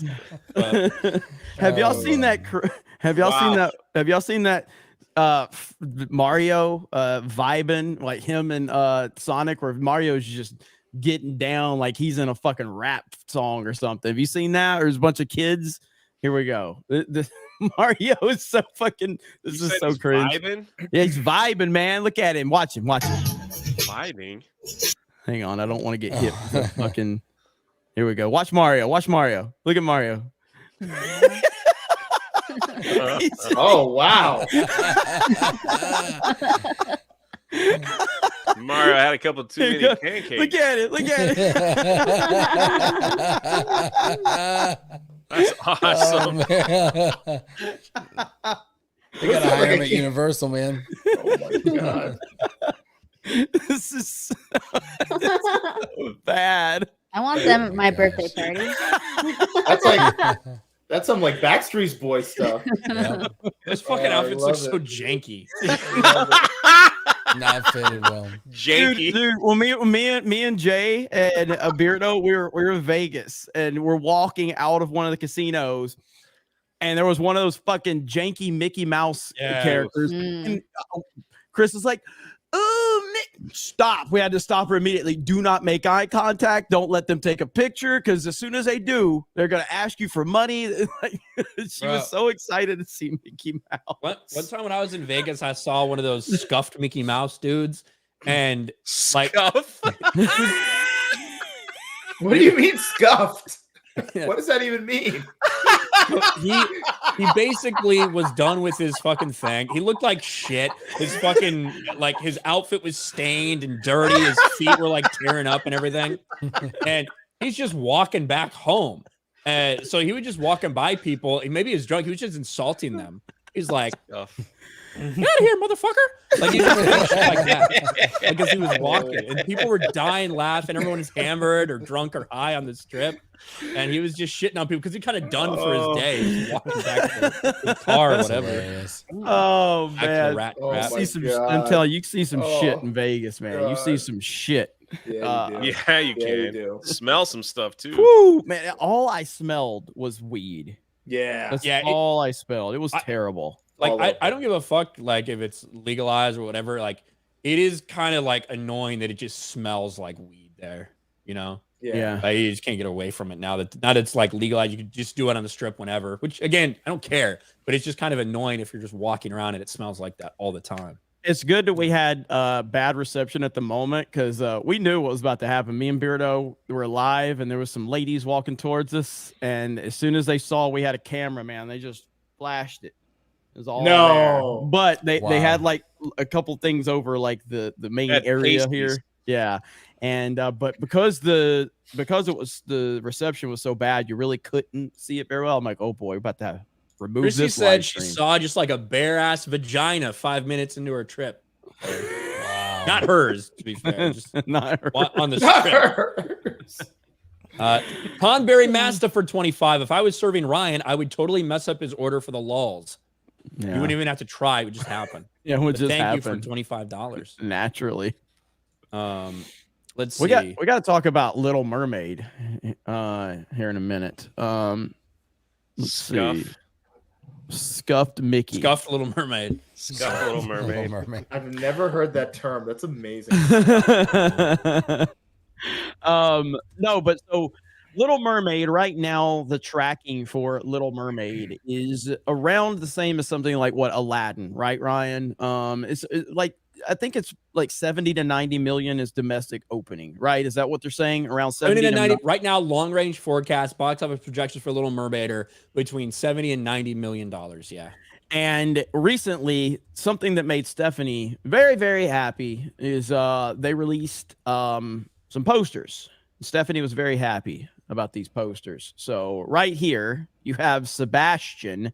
Stuff of nightmares. And this is the worst one right here, though. What the hell is this? What is Just that? imagine the plushies. Terrible.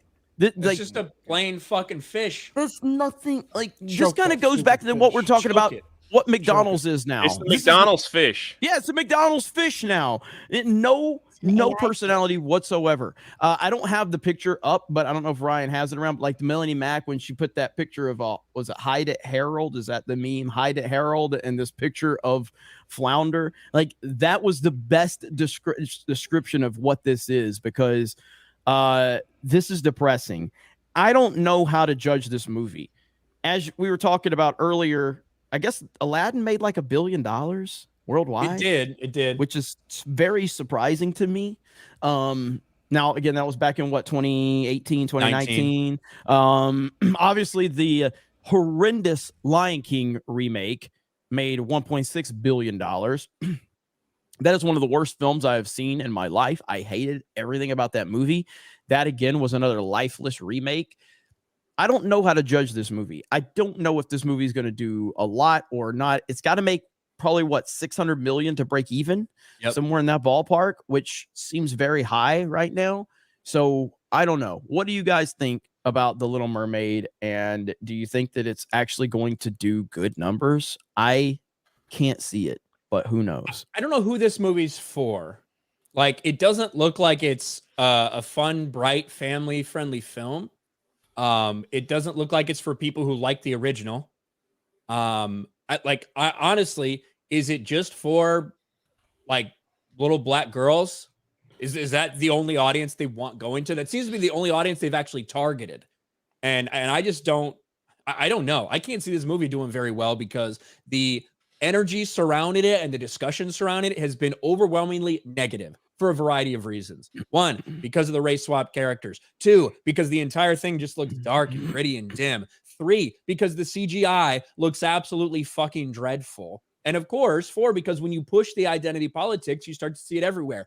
Oh, well, we had to make Ariel okay for a modern audience to represent modern femininity. She doesn't want to give herself up just for a man. She doesn't want to be controlled by a man. So we need to change the lyrics of the songs. We need to change the way she interacts. We need to change the entire fucking story to represent a modern view of third wave feminism. I just don't understand who is going to be going to this. Yeah, I mean, is anybody here interested besides Steph? Not really. No. I mean, I think that's the perfect way to kind of structure this. Who is this made for? And you, Mike, is it made for you?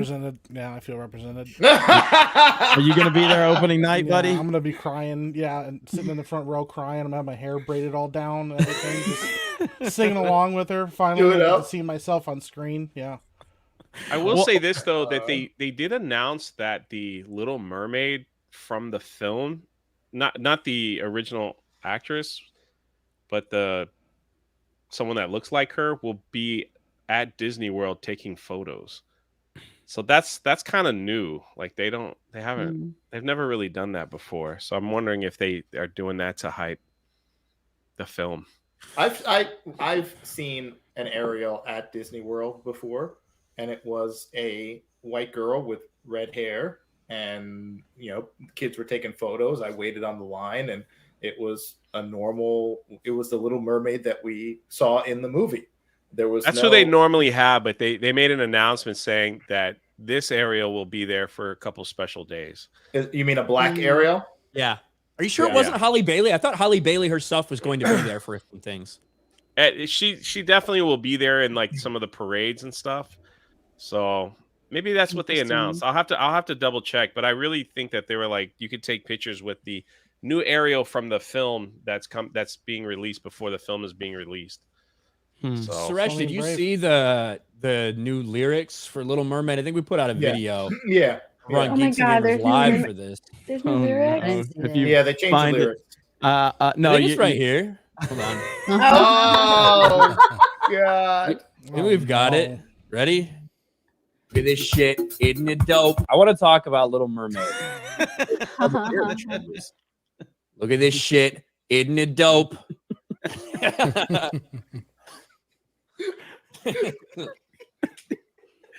I'm really looking forward to all of it. Look at this shit. Isn't it dope? Look at this shit. Isn't it dope?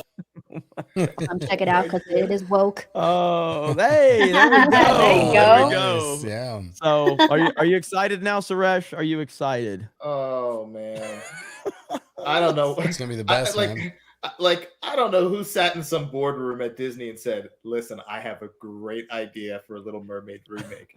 And apparently, not only did that happen, there was a whole room full of people who said, "Great idea." It's like the Dylan Mulvaney Bud Light thing. Like, I don't know how that passed and how that got through, but apparently they tried to pin it on the one lady who took a leave of absence and now she's gone and she's taken all the heat of it. But let me tell you something. There was a whole room of people that agreed with that lady to put that thing on that can. And so we all know that, right? It wasn't just she fell on the sword and she got ousted, whatever. Same thing here. To me, it's just, listen, I said this on my channel. If you want to do something for people of color, create a new character, a new storyline, make it new and refreshing, do something original.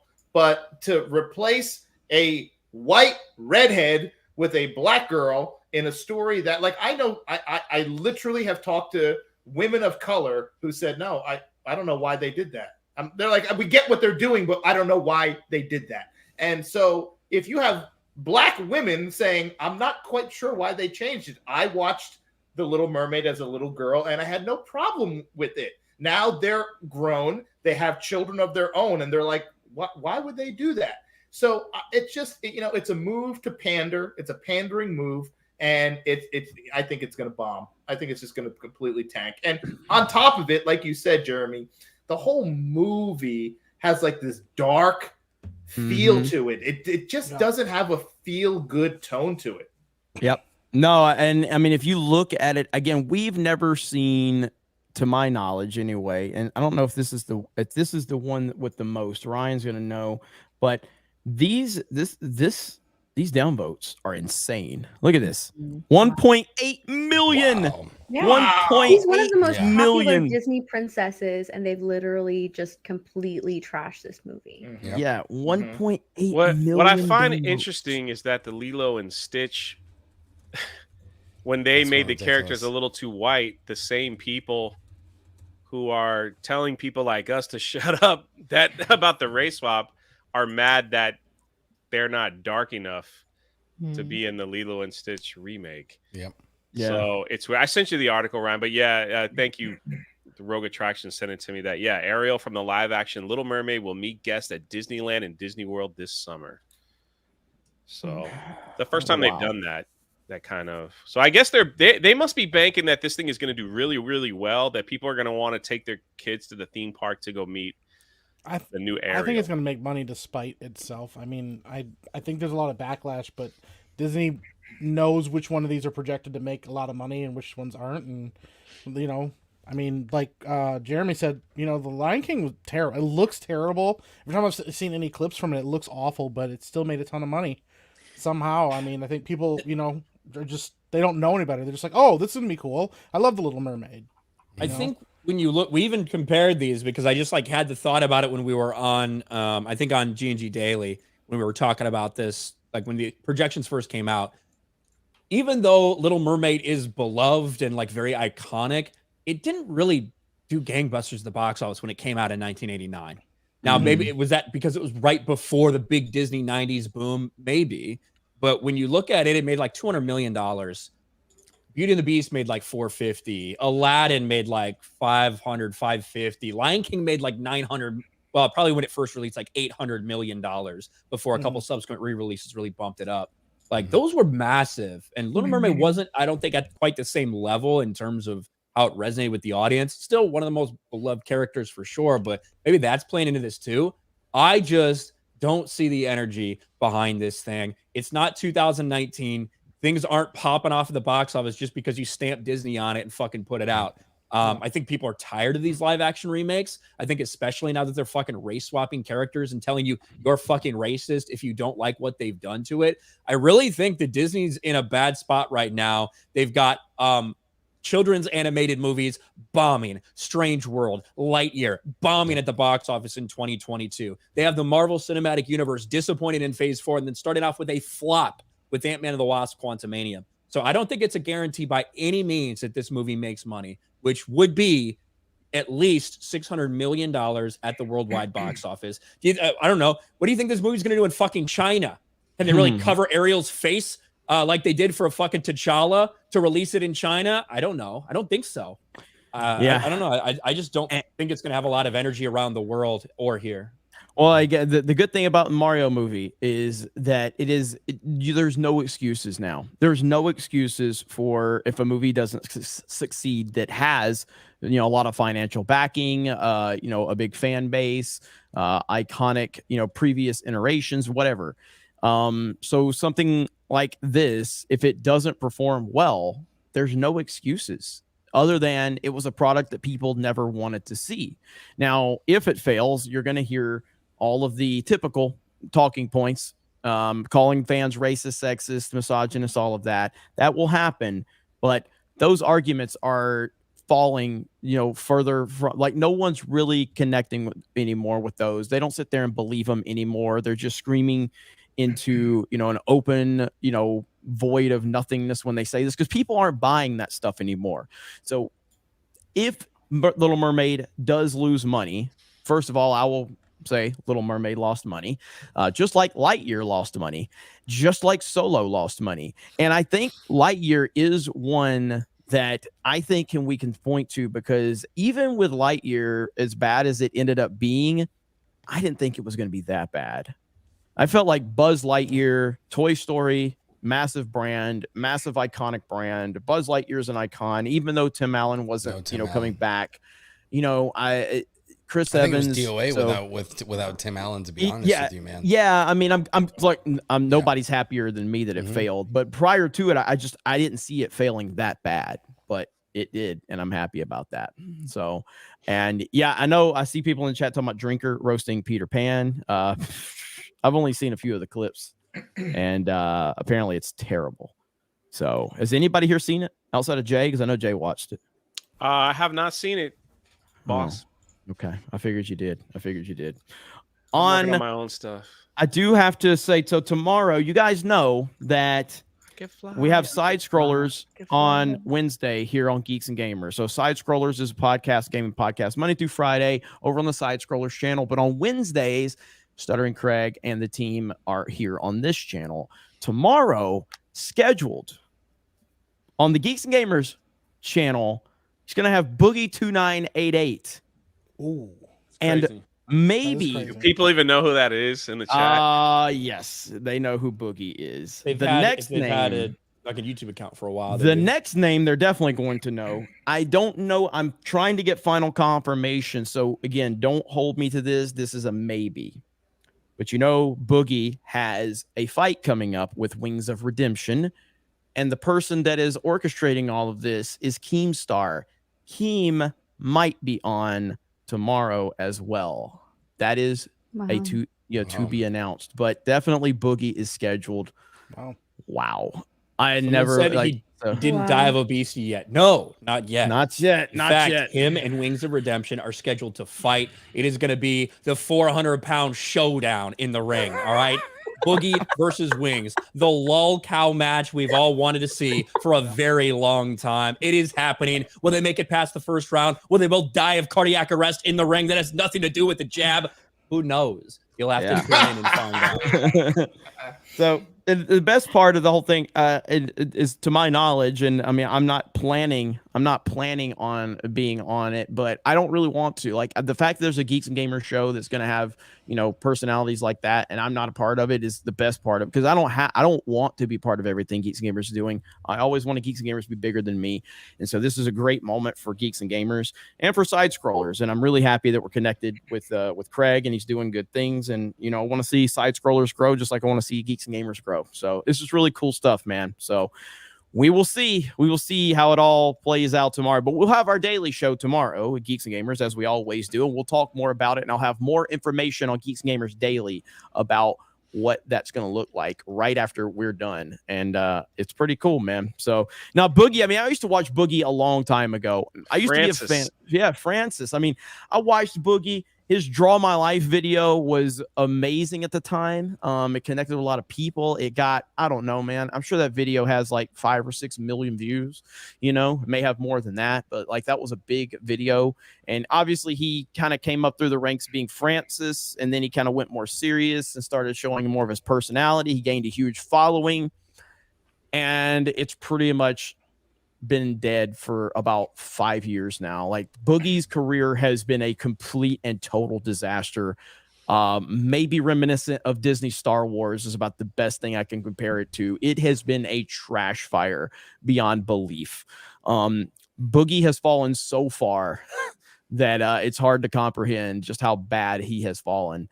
But yeah, you know, he was a big YouTube legend back in the day, and in some ways, I guess he still is from a nostalgia standpoint.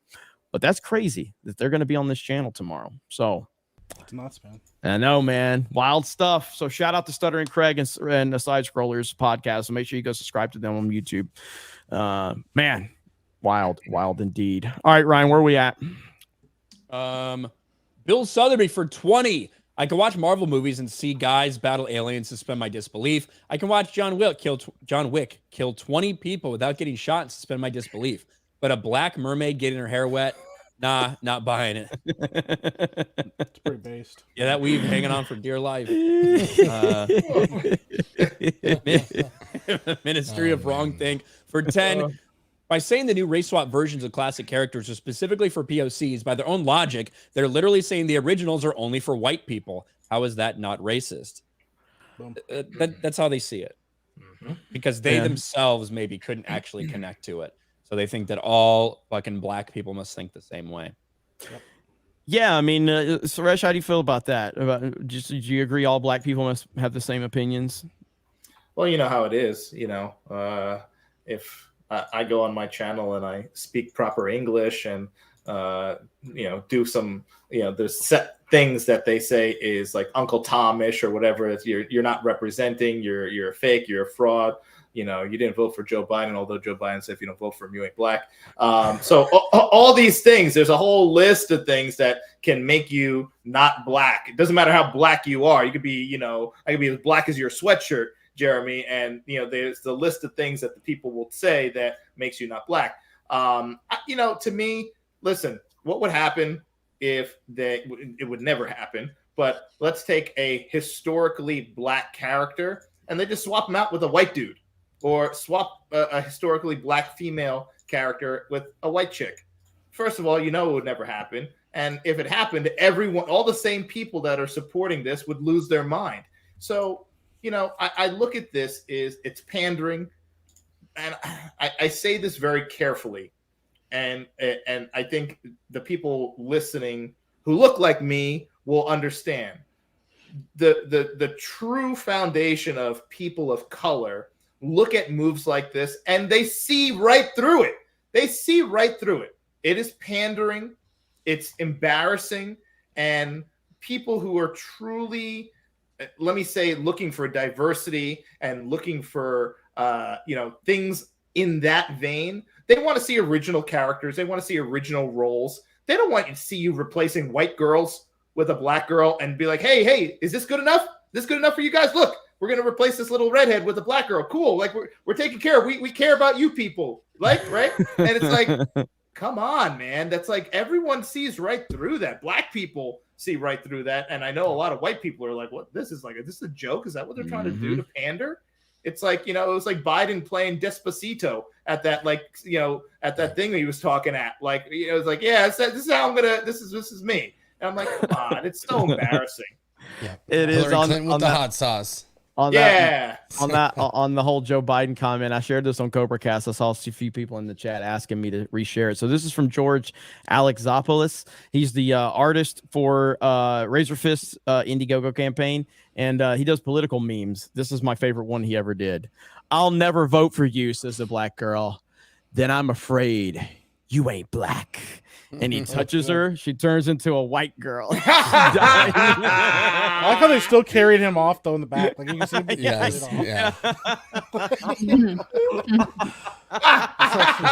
he can't walk. He can't walk. That's actually really good though. That's amazing. It's so G Prime good. 85. And I'm afraid you ain't black. And I think it wasn't he on FNT the week I wasn't there, Ryan? Yeah, Or yeah, he last was there couple with weeks ago, Razor right? Fist, So yeah. with Razor Fist. So we'd Nice. love to have him on. He was getting into it with Matt Walsh the other day over video games. You know, on Matt Walsh's video game takes. So yeah, this is fantastic right here. I love that meme. Really So damn good. That was good. I got to show this one. God, this is such a bad fucking crop of me, but it's such a good meme. So look at this shit.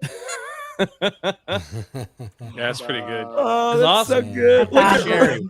Look at Ripper's little bitty head. So we got Rippa, me, Ryan. Jay is so happy. Mike, Wait, Krista.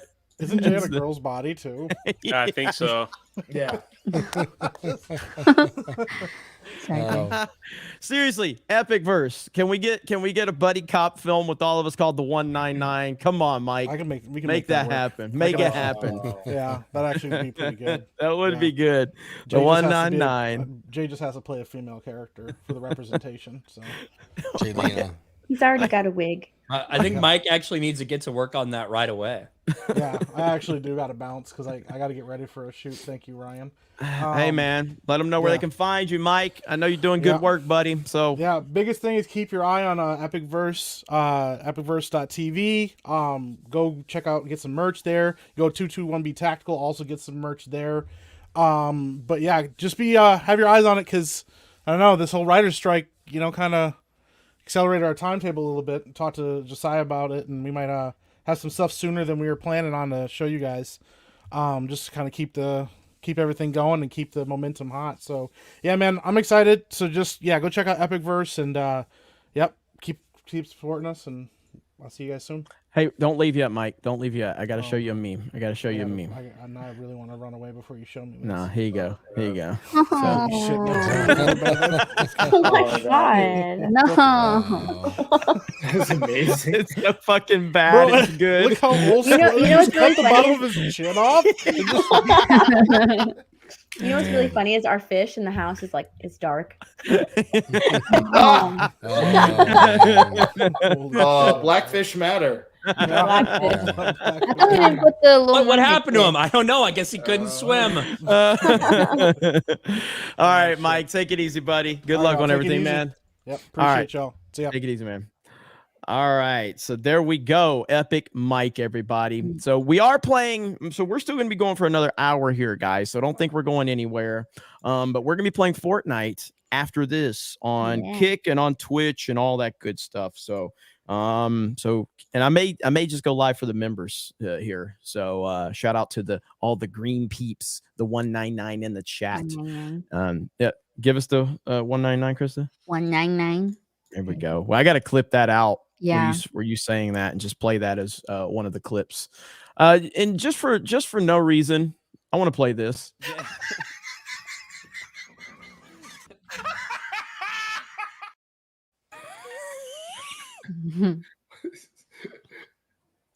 How you doing, Jay?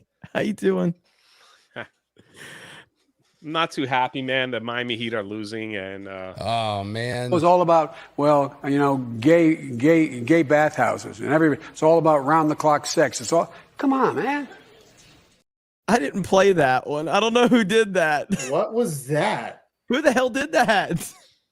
It had to be Ryan. It had to be Ryan. He's not speaking. It wasn't me. It was me. Jay, go ahead. Sorry, oh, that's Jay. it. That's okay. You can talk. I just said I'm sad that the Yeah, Heat are Miami Heat losing. lost. Man, It's kind this of is gay. close. This is close. He's sad now. This is a close Are game. they losing? Like it's done? They're down by 8 with 20 seconds left. Oh, So, it's yeah. totally Oh man, it got that bad. Oh, I see. Like Ant-Man for 22 seconds left. 199. Rip and tear 199. until it's done, Jay. Huh? Talking about you taking a shit? What does that mean? I don't know what that means. Eddie P for 5. Just a reminder that Jay eats spaghetti in bed. Well, see you later. That's true. A Long freak. spaghetti. Why do you do No that? one's ever done that before.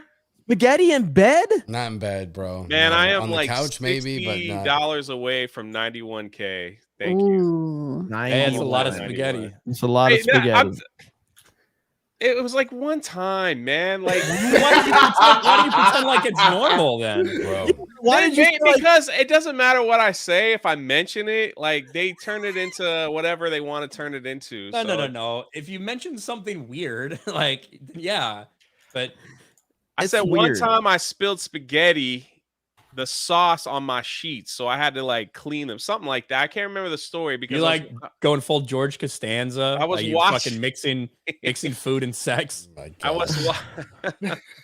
I was watching TV, and so I wanted to I shut down the whole house, and I was like, I'm still eating my dinner, and I just went into the bedroom where I have a TV. And it just kind of slid off the plate because you're not sitting normal. You're kind of like, sitting, like up on pillows. You have one of those food trays? Oh my god! I had a plate, but I just imagine man, Jay you gotta like get one of those stacking up his trays there, so pillows, it's like- stacking up pillows behind Wow. him, just like settling in and just fucking the fucking spaghetti is. That was a bad idea, but after he shut down his whole house, whatever that means. I know. you know, what like does that before you go to mean? sleep, you turn off the lights, you brush your teeth, you shut down Shut everything. it down. Yeah. Yeah. I didn't. I wanted to finish my spaghetti because I don't like leftovers. I didn't want to put it in the refrigerator. It would have been waste. So I don't want waste. So I ate it and I spilled it. So my question would be, what were you planning to do with like the plate and the fork and everything Just if leave you'd it on the already shut the whole nightstand? house down? On the nightstand till morning. I don't know. I never made that. I took it back to the kitchen after I spilled, so I don't know what would have happened. I might have Oh, so you had to turn the house back on. Yeah, you had to fucking start up. It was all back to reality. It was all back to reality. There goes gravity for Jay after Hey, that. listen, I man, guess. we're $60 less away from Let's 91K. go. $60 less. $60 less. Somebody got a refund there. They're just like, yep, boom, we're I done. think somebody did get a refund. Oh my god! Hey, Well, $10. Ryan likes cooking fish. Don't kink shame him. Thank you, Hayden.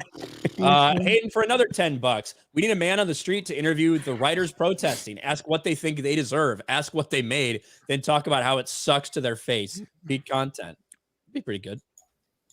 Marcus Henry for $1.99. Rollers are weird, and Rolo lost money. He's never gonna get away from that one. Never. Two's News for $10. These fools don't realize the strike incentivizes replacing them with AI, doesn't protect them from it. That is One true. of the things they want to do is basically have it delineated if like what they can do with AI and making sure they get credit for some things with AI so that doesn't happen. That's one of the reasons they're striking. Captain Hyrule for $5. Jay, a God-fearing man who fights to protect childhood innocence. Also, Jay, laughs at every penis joke he hears. Hail Geeks and Gamers. Hail Drunk 3PO. I mean, I'm a human too, you know. Did you laugh at that Peter Pan casting I tagged you in?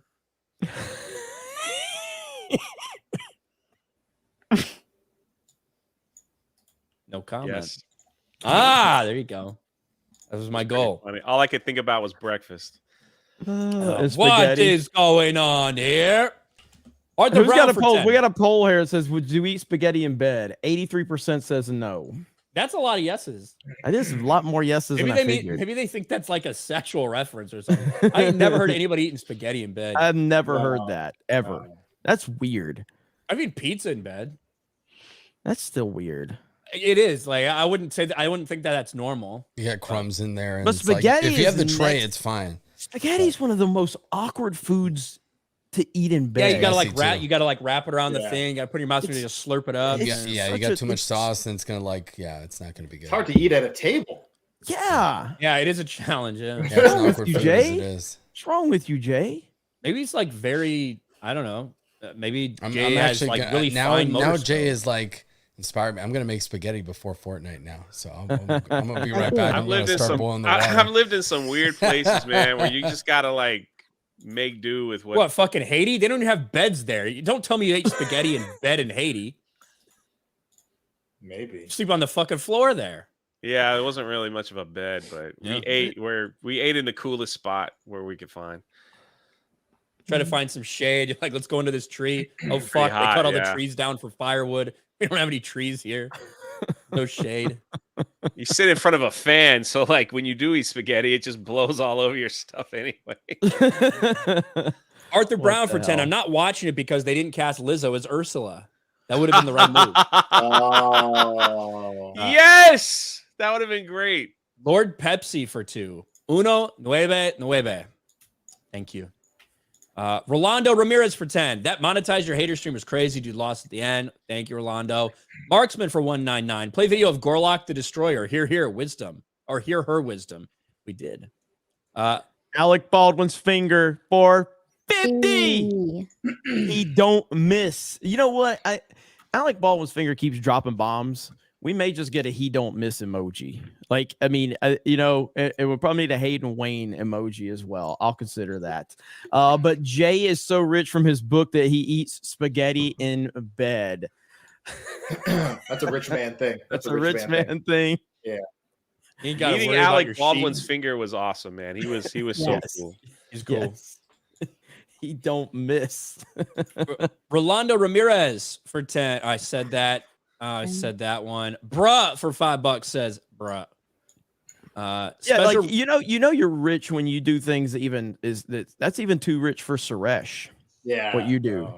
Come on. That's a big deal, Jay. I mean, I did roll up. I did roll up in a shiny new Corvette. Did everybody see that at the meetup? Did everybody I like how see? you couldn't get out. Jay, Yeah. how important he is. Jay is so important. I don't know how Suresh fits in that either. That thing is little. He shut down the whole fucking stream. Special Ray just for $10 says palms are sweaty, knees weak, bed spaghetti. That is awesome. That's pretty good. That's pretty good. That's pretty. All right, here we go. This is Jay. Let's see. The best Showing part up. of this is like we had to pull over and I had to practice getting out of the Corvette. No, Have you seen this? Have you seen this, Suresh? Yeah, because I didn't want to fall out. I knew people is- would have their cameras out, and I'm like, gosh, the last thing I want is me like fall over and then my belly, you know, my shirt comes up and the You belly did pop practice everywhere. actually getting out, like opening the door, though. Here we Yeah, go. yeah. I'm RoboCop. We're outside waiting for drunk 3PO. He's about to show up and make this grand entrance. I think he's here. There he is. There's Jay. He's in that car right there.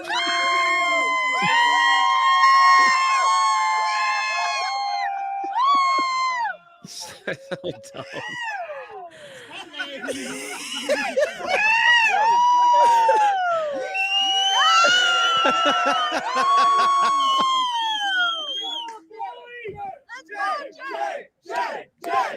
I even had her get my bag. All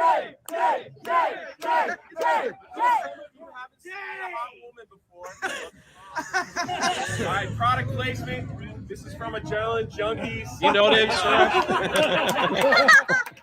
Yeah.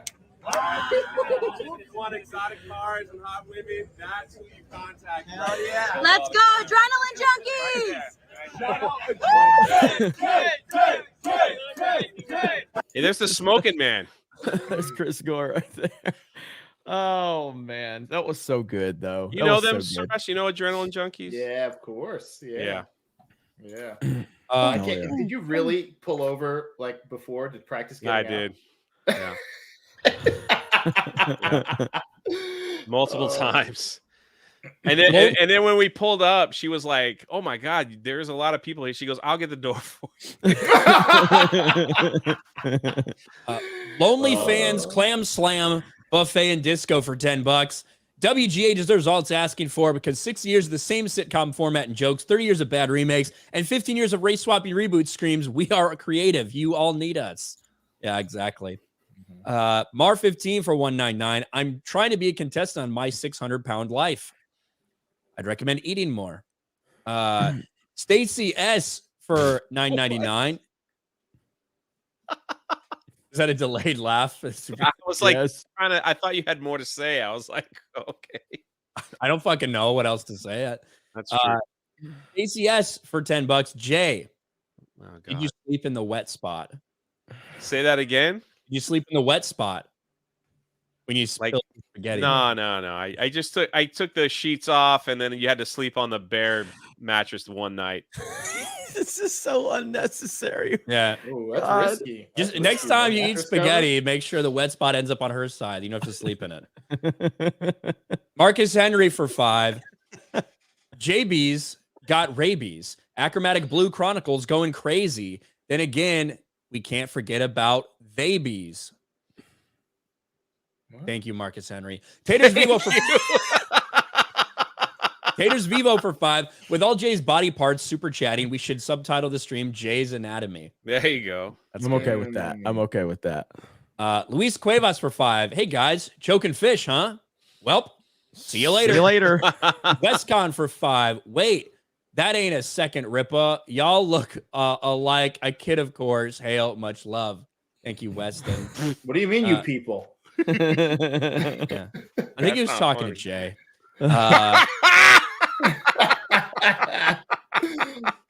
Grant for $5. When does young Ripa turn into old Ripa? Is it an age thing when he starts having kids? How does that work? Please explain. I don't know. It's a good question. That's a good question. Keenan Endenu for 5. It was awesome meeting some of G&G in Las Vegas. Cool, man. Hell yeah, it was awesome. What up, Keenan? It was good meeting Keenan. Jabba's trans cousin for 199. Shame on you, Jay, for laughing at me. Is the avatar that tubby person? I don't know. I'm reading it on an okay. Excel spreadsheet. I killed for 5. Need to pray for the people of Puerto Rico. The WWE coming this weekend for pay-per-view event. Really? Mm-hmm. Interesting. I'm so disconnected from WWE, so I'm way disconnected. Quantum DeLorean for $5. QD's Jedi Survivor update. Xbox Series X version still has flaws, but holds 60 FPS much better than last patch. That's good. It's good, it's but definitely it's really just, bad on PC. It's so, regardless of how much they fix it, it's so bad that we're still in this position where you're releasing a AAA title like this, full price, highly anticipated, with a license like Star Wars and a company like EA and Respawn, and it's still broken. It's unacceptable that we're still in this position. And how many times have we seen this from video games? More times than we can count. And how many times are they can they not learn? Like, as much as Cyberpunk has been fixed, I guess now, like, they lost so much goodwill and momentum when they released that game in the condition that they released it. If they just would have delayed it another 6 months or a year and got it right, Cyberpunk would be something that people are playing like GTA, so. Weston for 2. What the hell is even that? The Whatever Podcast. Samurai Vader for 2. Ripa, Stan Lee's left the comic book industry. Thank you, Samurai Vader. Chef Nick Nero for 199. Cut Dan's hair off and he loses all his powers. He's like Samson. CDH for 5. Ryan Fish Strangler Kinnell. Thank you. Rick Retro for 199. Ryan choking a fish. Next, returning some tapes. Hey, we have a female driver. It says proud member of the LG HD TV community here. I'm more of a Samsung guy. I'm very proud. Look, man, we are all about diversity, representation, and inclusion. So having a member of the LG HD TV community here it makes me feel like we're doing good things here. It shows you that we're keeping the toxicity out of the community and people feel really represented here. So that makes me happy. Thank you so much. Never apologize for standing up for an LGBTQ2+ kids' rights to not have to undergo conversion therapy. That was well played. Took me a while to find it. Marcus Henry for 5. To be fair, Gary's been talking about the strike for a minute now. Oh yeah, everybody knew it was coming. Mm-hmm. Fantastic Mr. Knox for 5. Kimmel and Fallon earn millions but can't write their own stuff. That's funny. Ironically, it's not funny. That's the problem. Well, and again, it's just so obvious, man. Like, these guys. Again, I don't know, man. I guess it's like we've talked to Gary. I talk about how great Gary's videos are because they're phenomenal. Gary makes incredible videos, but he often tells like me and Ryan, because we always talk about how great his video. He's like, I can't do what you guys do. I can't just sit down and I think he probably could but you know what I mean? Because I mean, look, Gary's the king of live streaming, but it is it's not easy for a lot of people to just sit down in front of the camera and one take a lot of this stuff. But a lot of YouTubers have that ability to just sit down and talk about whatever it is that they're interested in or whatever's going on. And the fact that these guys are so reliant upon other people to give them their material, you know, I understand, you know, it's a production and there's a lot that goes into it. But when you're that reliant upon something like that, it says more about you than anything else. Rumble, Mr. Sack for $5. The way you said it so aggressively. Hi, my name is Mr. Sack. Yeah, that thing that was on the whatever pod looks like the boulders used to cover up caves back in 199. LG&G, keep taking it to Hollyweird. That's right. Then for $1 over on Rumble, 1, why are you gay, Jeremy? 2, where's my 199 Rumble emote? You can upload now 199 emotes for followers. See you next Tuesday, everybody. Krista? If we can do that over on Rumble, we'll start looking at it. Krista, make it happen. Yep. If that's a possibility in Rumble, that's cool as hell. I didn't know you could do that, but Krista will start letting the emotes fly over there. If is it based on like followers, like, or you know, how many? So you can have members, you can have supporters over Yeah. on Rumble as well. We have a couple monthly supporters over on Rumble, so that's probably it. Okay, hell yeah, that's awesome. And I'm looking at the Rumble chat, and I do think, like, I'm glad they've enhanced the Rumble chat, so they've done a better job of the Rumble chat. Really happy about that. And if they're adding emojis and things like that, and more supportive, supporter focused stuff, that is super cool. So hell yeah. JM the Elite fan on Rumble for 5. Hail the Texan Beaver, a fellow connoisseur of big fat breasts, chicken breasts, that is. Absolutely base, bro. Chicken is delicious, especially with rice, broccoli, and cheese. And from a gas station. Futbucker for $5.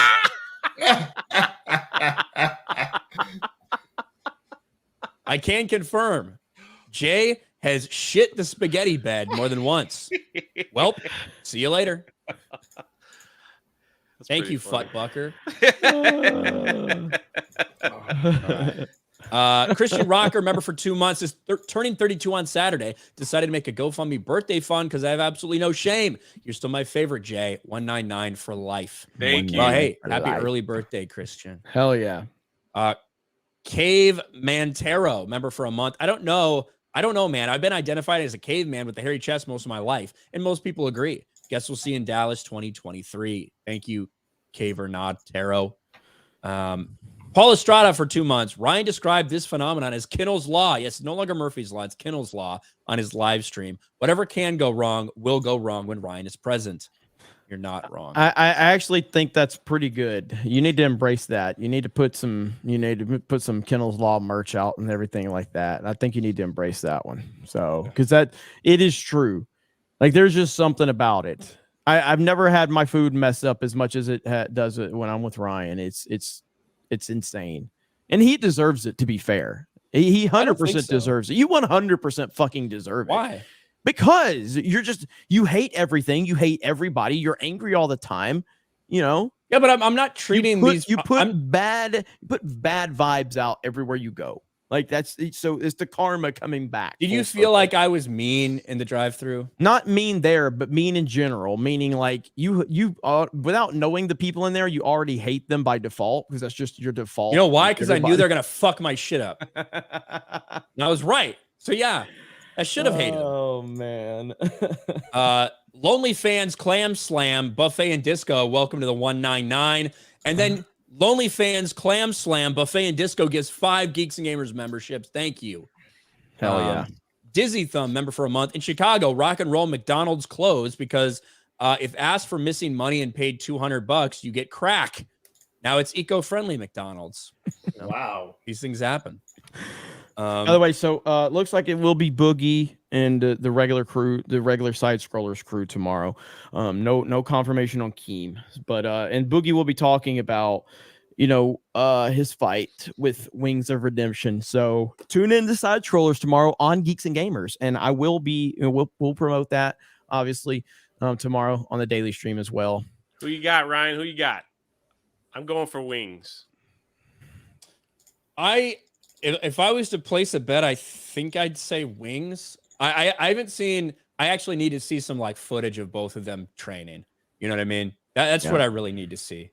But I don't know. Fish Shooter 24 with a 50, and it was the first time Fish Shooter 24 has dropped a super chat on this channel and drops a 50. That's and awesome. You see all the 50s in the chat. 50. Oh boy, there it is. Hey, is that Ragnock or whatever the fuck? Irish Jedi member for a month. Subway still lying about it being a foot long though. Hey, yeah, we all sometimes exaggerate, you know. Kate T. Kate T. Hail, we love Puerto Rico. Thank you. Jay, here, this one's for you, buddy. Harry Brownhole says that spaghetti story was utter J-him. Hail 199ers. J-him. And that's a new meme now that's going to be created. Utter J-ham. J-ham. Mayhem. So like, it wasn't as bad as finding a spoon on my back when I woke up one. What that was that worse. night? Ice cream? I can't remember. I think it was applesauce, and then like I can't remember. Why were you eating applesauce in bed? Why are you eating applesauce? And you lost the spoon? What's wrong with applesauce? It's good for you. It keeps you regular. Keeps it's like fruit in a cup. You kind of like a baby. Yeah, that's a baby. It's baby food. Nobody eats applesauce around here. I've heard this story so many times about you waking up with a spoon on your back. It makes no sense. It really doesn't. I don't know how it got there. Why would number He one? already shut the house down. He wasn't going to take it to the kitchen. I don't know how it got there. I was like, God dang, what is that? It was like a freaking spoon. It was Like a what? metal spoon? Metal spoon, yeah. That was like years ago. I was like, I don't know how. Your back was like a little sweaty and you just rolled on it, like suction to you. Sleepwalking, man. I don't know. How? Why would you, first of all, if you were why would you sleepwalking, tell- how would you end up with that on your back? why would you tell that story on the internet? Yeah, I wouldn't tell anybody. No, I wouldn't tell that story either. I'd be like, oh, I don't know. I don't know. I didn't think it's a big deal. Like things happen. Like stuff happens. I don't know. So You guys when act you like were- weird like, stuff doesn't what- happen to you guys all the time. You guys tell Ryan gets his order mixed up. I've heard it 100 times now. We're all just like, yeah, it happens. You have a spoon on your back. Yeah, but So the question is, like, did you fall asleep eating the applesauce and the spoon, and or did you while eating? It Did was you a lot. lose It was the a while ago. spoon? I don't remember. Yeah, that's the thing, Jay. Like, my story has nothing to do with something weird that I did. I just went and fucking ordered. These fucks True. messed All it right, up. that's true. Your stories, at least the ones you're telling right now, involve you doing something really fucking strange. One was eating spaghetti in bed, and the next one obviously involved eating applesauce in bed. So, one, we now know definitively you eat a lot in bed. Not a lot, but you often eat in bed. Yeah, sometimes. When It's you're talking comfortable, about man. eating, Like, eating my bed applesauce is- is really healthy for me. You're clearly fucking eating your dinner, like, and then going right to sleep. That's not healthy. I stay up and watch like the shows, you know. That was a while ago. Too. I'm just saying, I don't do that. I haven't The done that in a long shows? time. What's the Like, shows? Whatever's on. Like I don't Nick know. at Night? Like you watch it Donna Reed? I don't know. Like, what do you- You guys asking for little detail. I'm telling you, it was years ago. I don't remember. So I was like, I don't know. the show. That was like Yeah. you go when you're a kid, you go to your friend's house and their grandmother's there. It's like, you boys get out of here. I gotta watch my shows. Yeah. And eat applesauce. It keeps me regular. Sauce is good. Jay, So when what you're y'all- done eating at night, don't you put your thing? I don't know. It happened a long time ago. I don't know. I don't do it Put it on anymore. the nightstand? What do you just put it Jay's next to getting you in grumpy. bed? I might, maybe. I don't know. I see it as being one of those individual cup of applesauces that Yeah, he like sits there and Mott's. fucking eats in bed, and then he just sat it. I think You he put it sat next it to on the bed, Yes. not the Yes. nightstand. I think he sat it on the bed, and then when he was rolling around, he got in the middle and it tipped over and slid, The Just freaking under him enough. there was no cup. It was just a spoon. It was clean. Where was the cup? Where was the cup?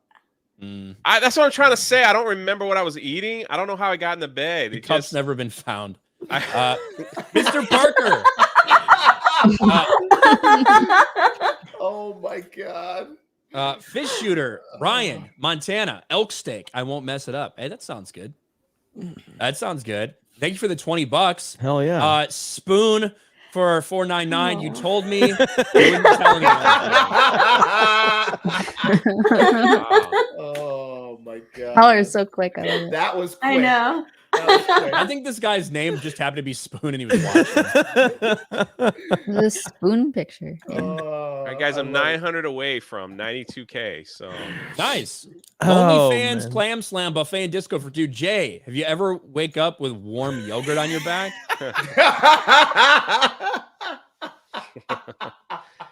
no. Oh my god. Mr. Parker, member for a month, says hi.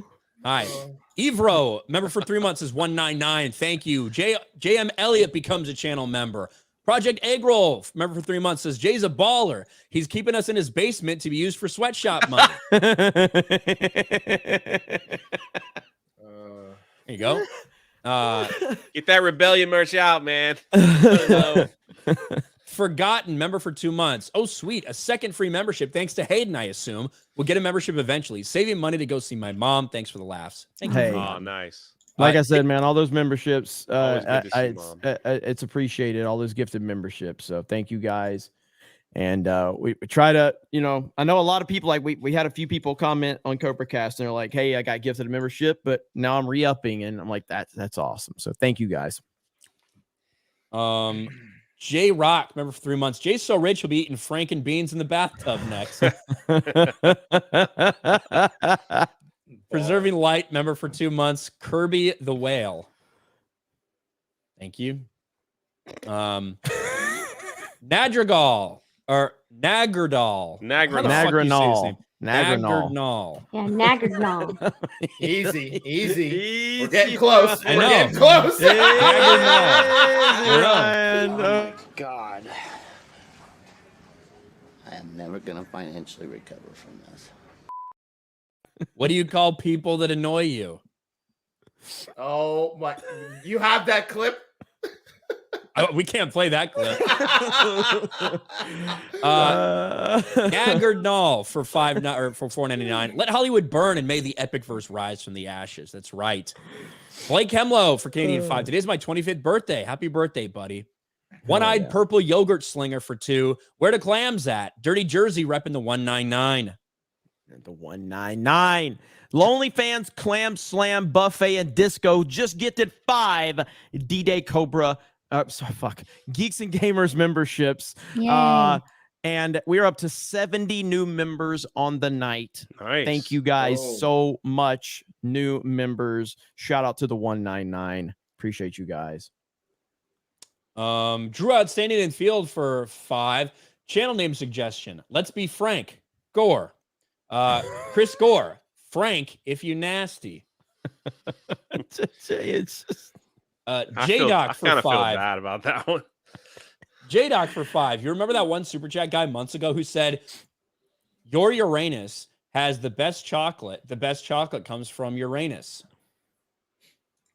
Not particularly, but thanks for the reminder. Freddie Yankova for 199. Thank you. Christian Rocker for 5. Nintendo found a hole in the film market, and now there is one for independent creators to take and run with. Hole.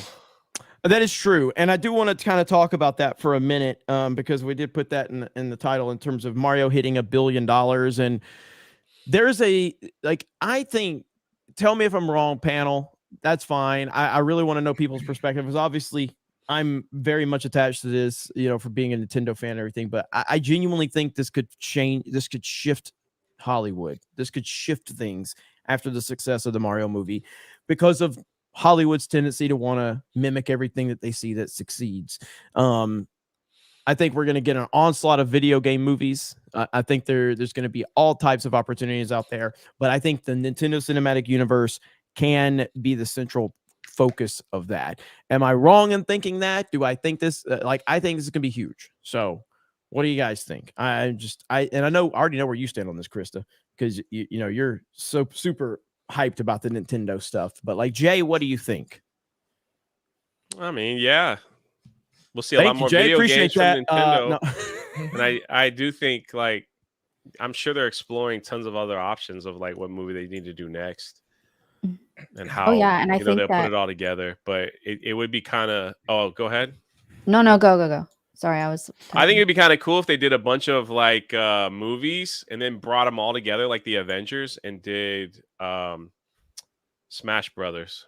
You know, I think it'd be kind of neat. It's the obvious thing. It's the obvious Yeah. thing is that it all leads to a Smash Bros movie. And The crazy thing is that Universal's thinking about building a Zelda castle to compete with the other castle. So I mean, I don't know if it will, but it definitely would be. It definitely would be interesting. That would be cool. I mean, like, I still Wouldn't like firmly a Princess Peach castle be like that's what I said to Jay when he told me that, where I was like, the iconic, the thing that would be iconic would be the Peaches castle. Like I the think Mario 64 fucking theme, Yes. like it's da da da da da da da. Yes. Yeah, like as you walk up to Mhm. it, yeah. Like to me, Nintendo could build their own theme park with Nintendo properties, like it not just a section of within Universal, like an actual massive theme park that would be the center point would be Peach's Castle, and you could have all these little sublands in there of Mario, Star Fox, Zelda, Metroid, all of that. The centerpiece being Mario. That would be massive. That would be super cool. But I don't think that that's in the cards right now because clearly they have a deal with Universal. Universal has specific areas where they're going to be putting Nintendo, which is still cool. But like here, this is the theme park. Got one of our theme park guys right here, along with Jay and Krista. But like, what do you think about all this with the Nintendo stuff? Do you think we could have a Nintendo theme park? I think they could do it themselves, but I think that there's usually theme parks they're really expensive. I think Epic Universe is going to be something like almost $3.5 or $4 billion when it's all said and done. So yeah, for Nintendo to undertake something like that would be huge, and the investment that you have to make over the years. So piggybacking off of Universal makes sense. Universal Pictures obviously owns Illumination Studios, so they're the ones producing the film. So I think it works perfectly into their plan, and it gives Nintendo a lot less of that liability that if you mess up a park or if it's something that you want to withdraw from, then you'd be able to. But I mean, when you see how Disney is in Japan, the Oriental Land Company basically leases the Disney brand and they build the parks there. And those two parks are far superior. Tokyo Disney's awesome. I've been there before. I lived in Japan for a couple of years, but it was before Disney Sea was made. And Disney Sea is like a world-class park. So I think, could Nintendo, if they built it in Japan and they had a company like the Oriental Land Company do it, yeah, it would be pretty amazing. But I think so far, I think we can see a lot of good things here. I think if they get a second movie out before Epic Universe opens, if they decide to take the section of Islands of Adventure that the Lost Continent was in and make a Zelda or Hyrule area and try to tie that in with when the movie comes out, if that's the movie they want to go for, or whichever movie they want to do, I think that would be a total coup, because now you've got two parks that you have to go to as a Nintendo fan here in Orlando. You can't just go to one or the other. You have to go to the old park too once Epic Universe is open. So I think it'll be awesome. I think they can use that as a cash cow big time. Well, Jay, you said that so with what they're doing in Universal, we're gonna get Donkey Kong, Mario, and potentially Zelda. That's the rumor. Yeah, Zelda would be. So what happened was there's this whole section of land called Poseidon's Fury. They spent tons of money refurbishing it and then reopening it. And once they reopened it, the Mario movie dropped, and then they just, for some reason, they just closed it, and they're going to tear it all down to build something else there. And if you look at the diagram of how much land is actually there where that Poseidon's Fury is, it's huge. So there was things floating around like they're going to test out Zelda and maybe some other properties, but it's all been talked about as Nintendo based. So those are just kind of the rumors. It would make sense, it would make sense. Listen, we went to Super Nintendo World, and Universal Studios Hollywood was empty except Super Nintendo World. When I left Super Nintendo World section with the live stream for Park Hoppin' and with Craig, we walked on every single ride we wanted to go on. There was a 5-minute wait. But at Super Nintendo World, you're talking 75, 80-minute wait. Everybody was there. Nobody cared about the other, the other parts of the park. So, I mean, listen, that's the smallest version. Sorry, Chris, I didn't mean to cut you. Go ahead. It's fine.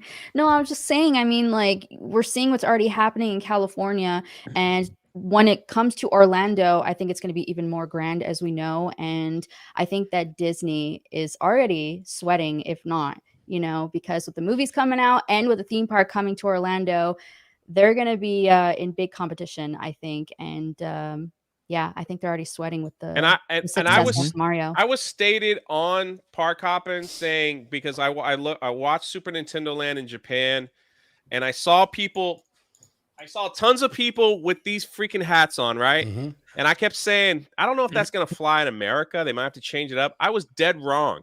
Everybody had these, not only this, they had like giant mushrooms, the Mario hat. They were walking all over. And I said, I looked and I said, well, I am wrong, because I didn't think people would buy this to walk around a theme park, but I was dead wrong. They couldn't keep these on the shelves. I mean, look, I have one, but it's like everybody was buying them.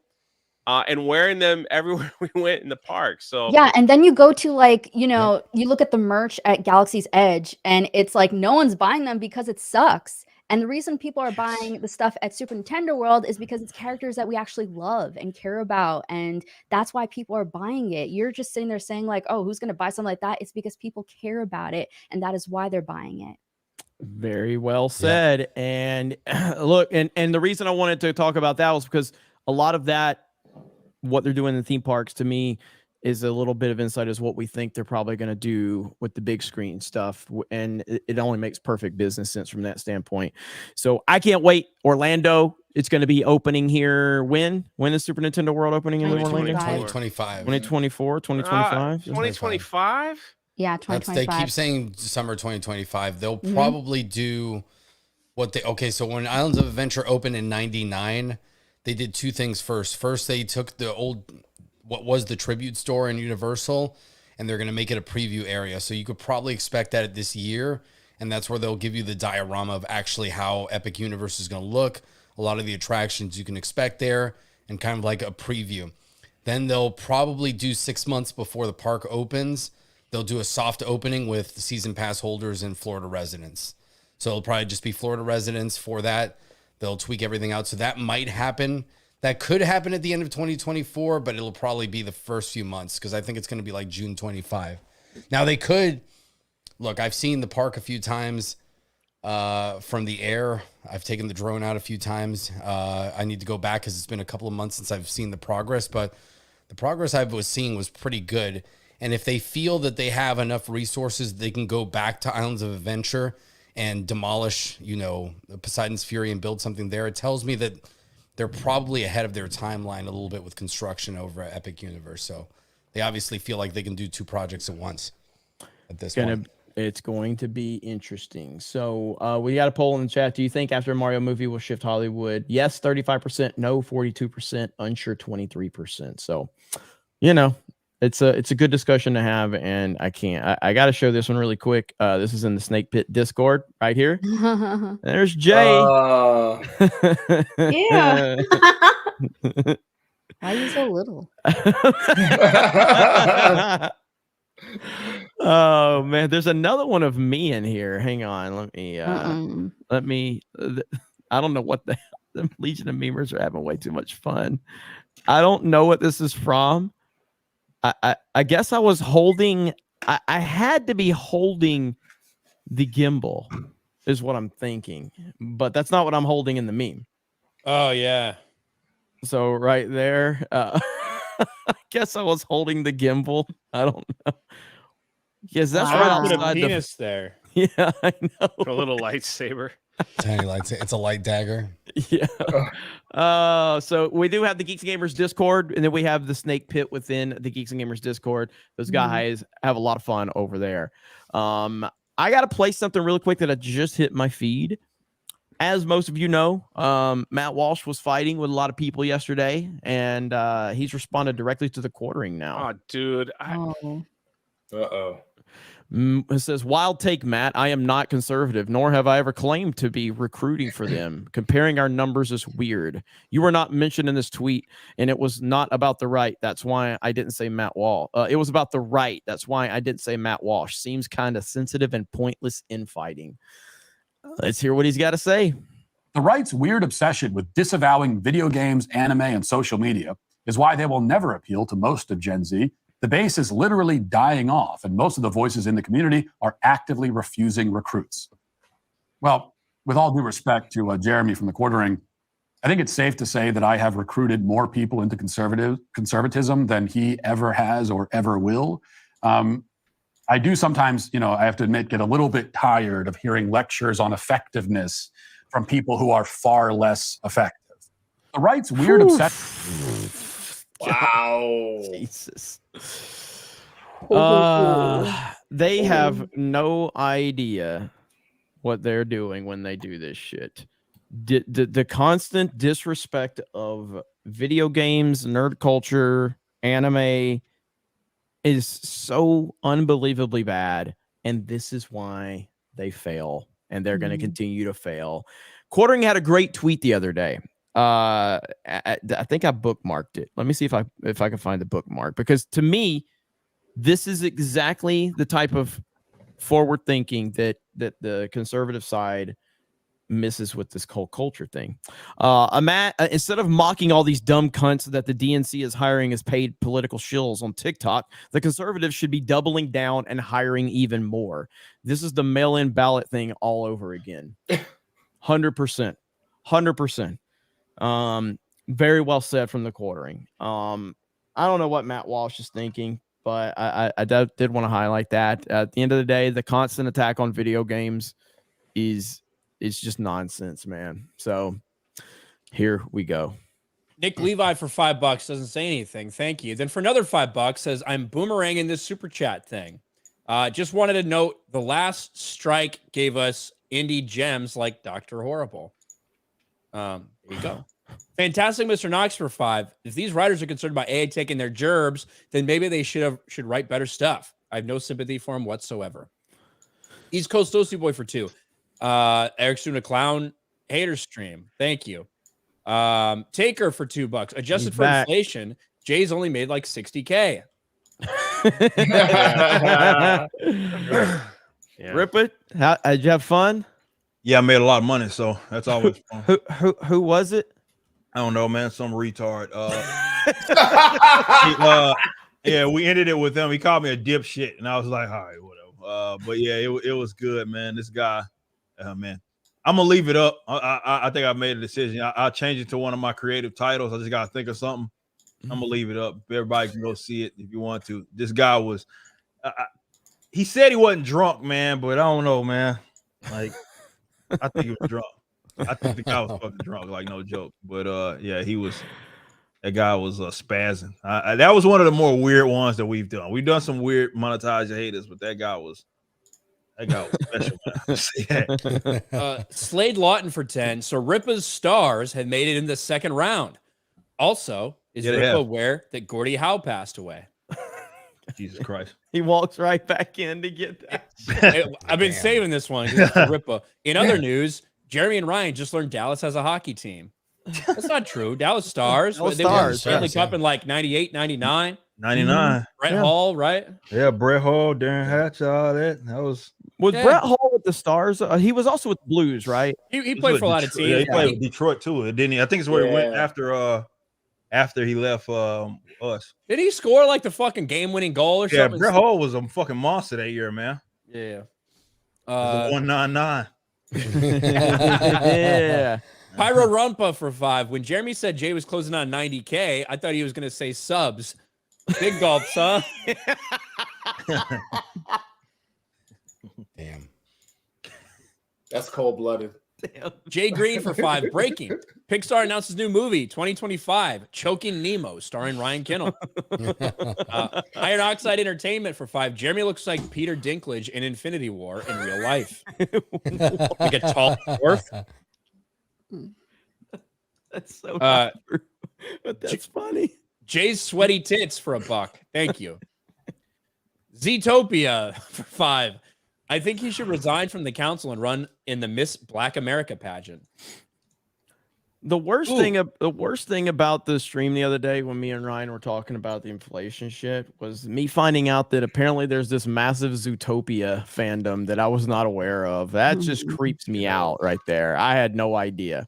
There's shooting and animals fucking. Are they all furries? Yeah, And one of the obviously. Disney parks they're building Zootopia. Yeah. Oh, they're probably gonna bring Zootopia to the U.S. too. They're just gonna I forgot what section of the park they'll tear down and just put Zootopia up. I'm not like I think it's a good movie. I think it's okay. Like I don't think it's like one of the best ones or anything, but it's okay story. Zootopia's trash, dude. Why? Oh, because all they're doing is pushing the bullshit. Like the identity politics is in that, all in it. That's why I did not like it.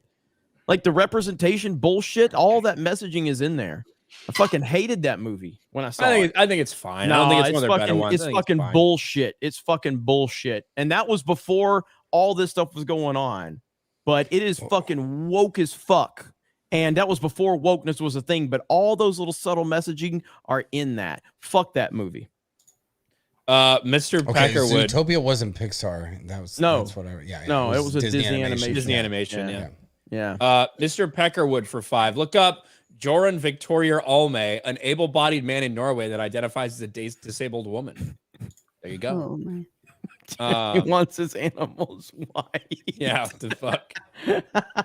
Yeah, that was out of nowhere. Look at Lieutenant Commander Ray Sis. That's the dude.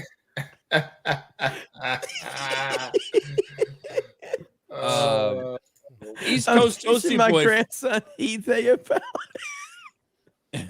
East Coast Toasty Boy for 2. Please don't insult Krista like that. She is the queen. The queen. The queen. Going home Mac for 5. The McDonald's playground is how I got vaccinated. There's a lot of fucking needles laying around, probably. Yeah, that's true. Sketch for 2. Hello, here's $2. Get Snickers for Jay. Hey. He'll probably eat it in bed. I'll be your Huckleberry for $5. Thank you. Time and place for 5. If Ryan is ever in the mood to choke a fish, I'm sure Flounder would love to be put out of his misery. Raging Wolf for $1.99. Save Ripper from the pansexual attack. Oh yeah, the guy did admit randomly. Nobody fucking asked him that he was gay and pansexual. I was like, you sure I don't wasn't know trolling? Who the fuck? I think he's for sure gay. There's no way.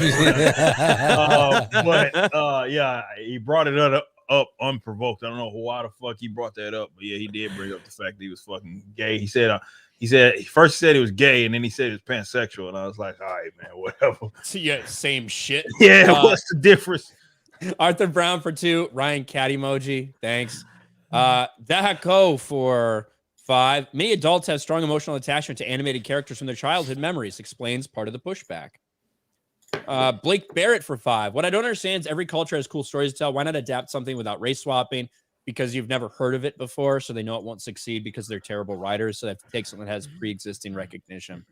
Marcus, they also claim cultural appropriation every time you try to do that, so it doesn't matter. Conberry Masta says after inflation, the super chat is only $5. Maybe. I accept all of your money regardless of inflation. Marcus Henry for $1.99. Someone just had a mental breakdown on Ripa. Yeah, man. I'll tell you, man. I have to go back and watch. When people watch it, you'll see it was one of the worst ones that we've done. Like that guy, I think he legit has. I didn't ask him if he was autistic, but he was something. Like he was. I was being patient, man. I was being very patient with him, trying to walk him through shit, and then he was like, out of nowhere, he started. It's like on some skit shit. Like he was like spazzing. You on the spectrum? All right, I don't know what. That. I don't know what exactly this clip is, but it's 2 minutes. I know. Look at Rip his face. Oh yeah, maybe that's what like just going on about it. Going on about just random shit. Here we go. Hang on. Like, what the fuck is going on? This isn't cool. I'm sorry, but as a gay man, as a pansexual human being, as somebody who thinks that transhumanism is one of the greatest things that we do. Rip his face. Oh my god! When we have armaments that just replace every single fucking It's the thing, greatest we clip ever. Probably have something great, but imagine things about like different than that. Like if we can use these transhumanistic views in order to make ourselves and humans better. What? But I noticed that you've chosen a lot of people, and this isn't on you.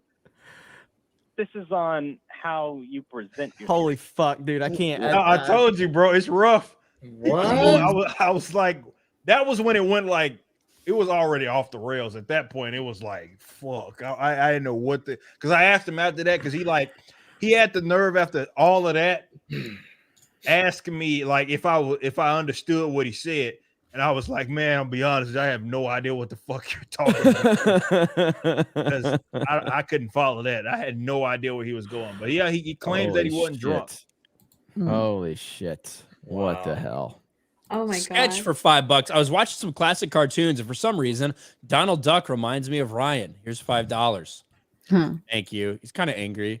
Eric K for $2. Come on, Disney. Jude Law is Shaka Zulu. Let's do it. Tago G for $5. Jeremy, let's not talk about Trump. LOL.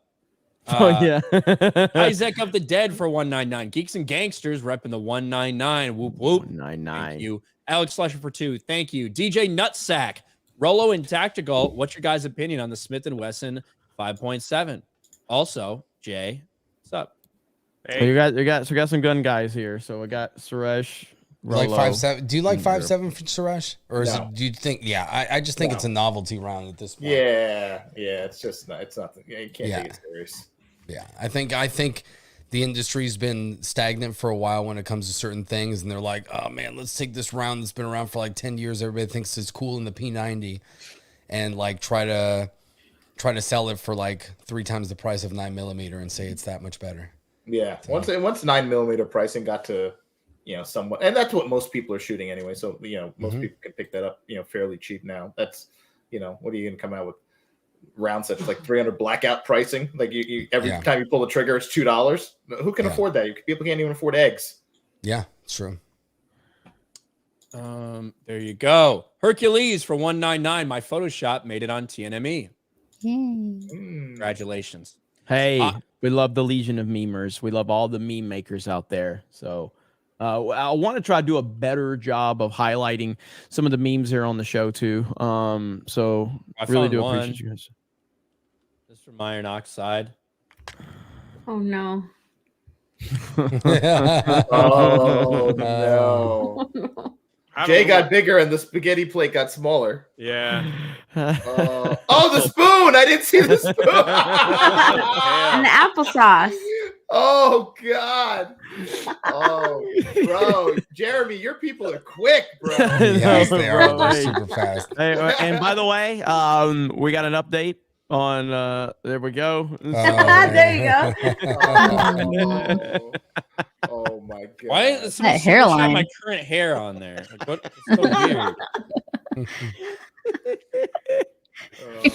weird. Face crop. It's so weird. I saw someone name the fish in the chat, and I'm like, that would get this whole stream taken down immediately. His name is Swim Shady, by the way. Oh, Swim Shady. That wasn't what I saw in the chat. No, that's what I named it. This one's so bad I have to show it. He eats like a baby. Oh man. That's awful. Stop fucking encouraging this dog shit. That's a terrible meme. Like, look at Jay's face. It's cut off at his goddamn lips. I love it. Bad You either get it fast. You either get it fast or you don't get it at all. That's it's not worth it. The best thing about memes is that all these corporate companies add those watermarks to like these family photos and shit, and like people still meme those family photos with the watermarks on them, and it's like you're not gonna beat the internet. All right, it's never going to happen. So we just embrace the watermarks as makes a meme worse, which ultimately makes it better. That's how memeing is. Yep. All right. I'm seeking the way for $5. Do you guys ever have fast food Central Park in Florida, like Checkers, but way better? Had a few in Georgia years back. Spicy fries rule. Well, if you find a good Checkers, which is even harder than a good McDonald's, it's actually pretty decent. Yeah. Those fries are pretty good. Do you know what this is, Ryan? Was that when you froze? That's when you froze. Yeah. Okay. They've been using it ever since. It's just the thing now.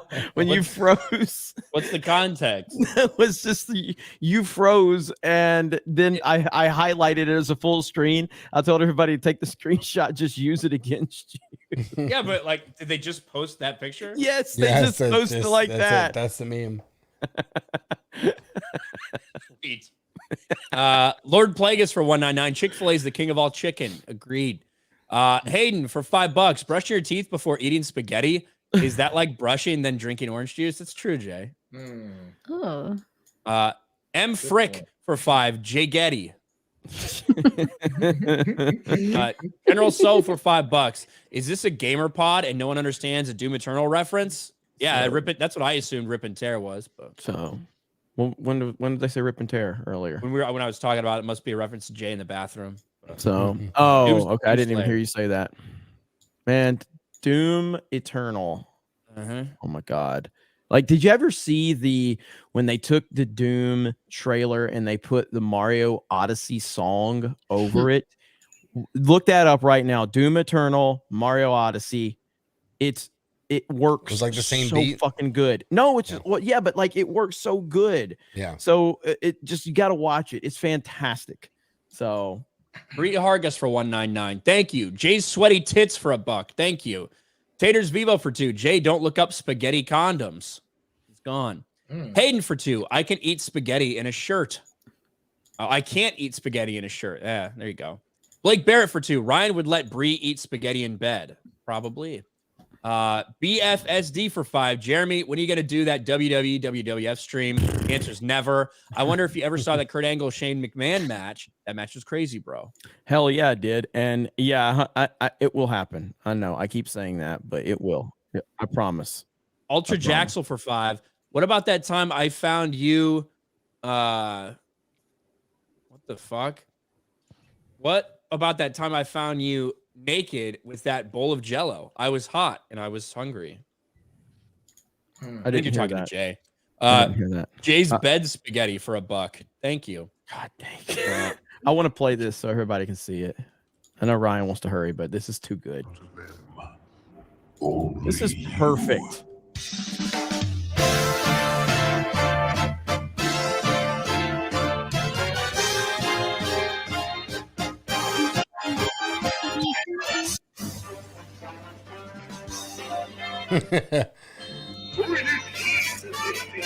Oh my gosh.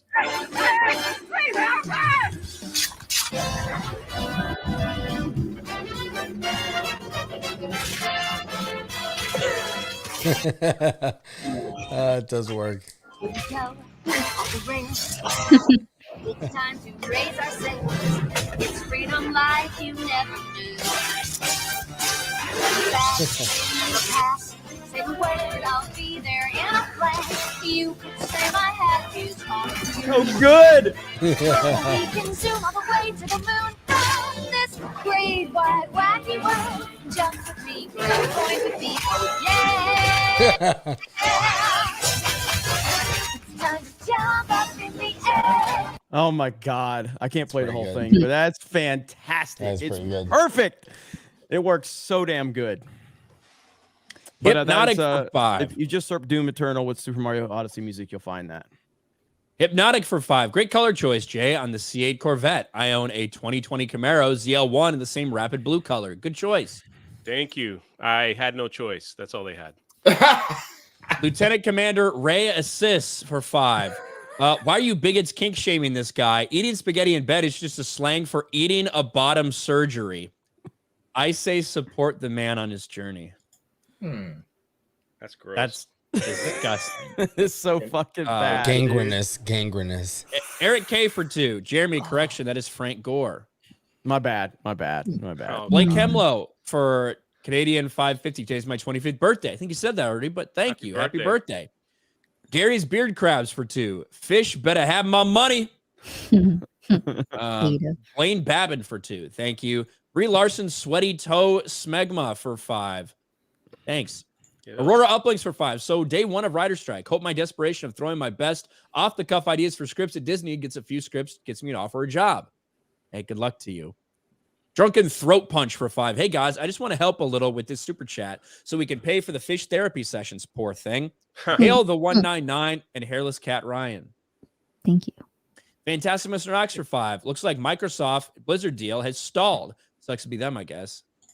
I haven't heard that it's not going through. I've heard that there's definitely some hangups on. I was watching Spawn Wave talking about it. So UK regulators said, nah, fam.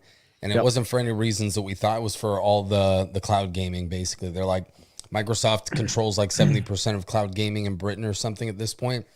So they're like, if you have this deal, you're going to increase that. So, nope. Yep. All right. Luis got, what is this? Luis Godinez for 5. Jay would be eating spaghetti and applesauce at a bathhouse. No, my bedroom is just fine. Stacy S for 2. Jay, do you eat crabs in bed?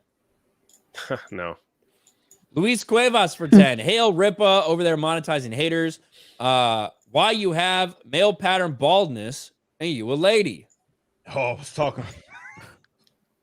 What? I was talking about some chick. People that follow me know what I'm talking about. Some bald head wench that is always like, being my mentors talking about this like my company. Oh, she's in mine too. I know exactly. You know exactly. She's like the homeless lady that lives in California. Yep, that's exactly she what I'm thinks talking like about. my comic artwork is trash, and like she's just, and Flash was telling me just don't talk to her. Just I was like, all right. She's nuts, but yeah, she's male pattern baldness. She's somehow got that. She's a fucking woman.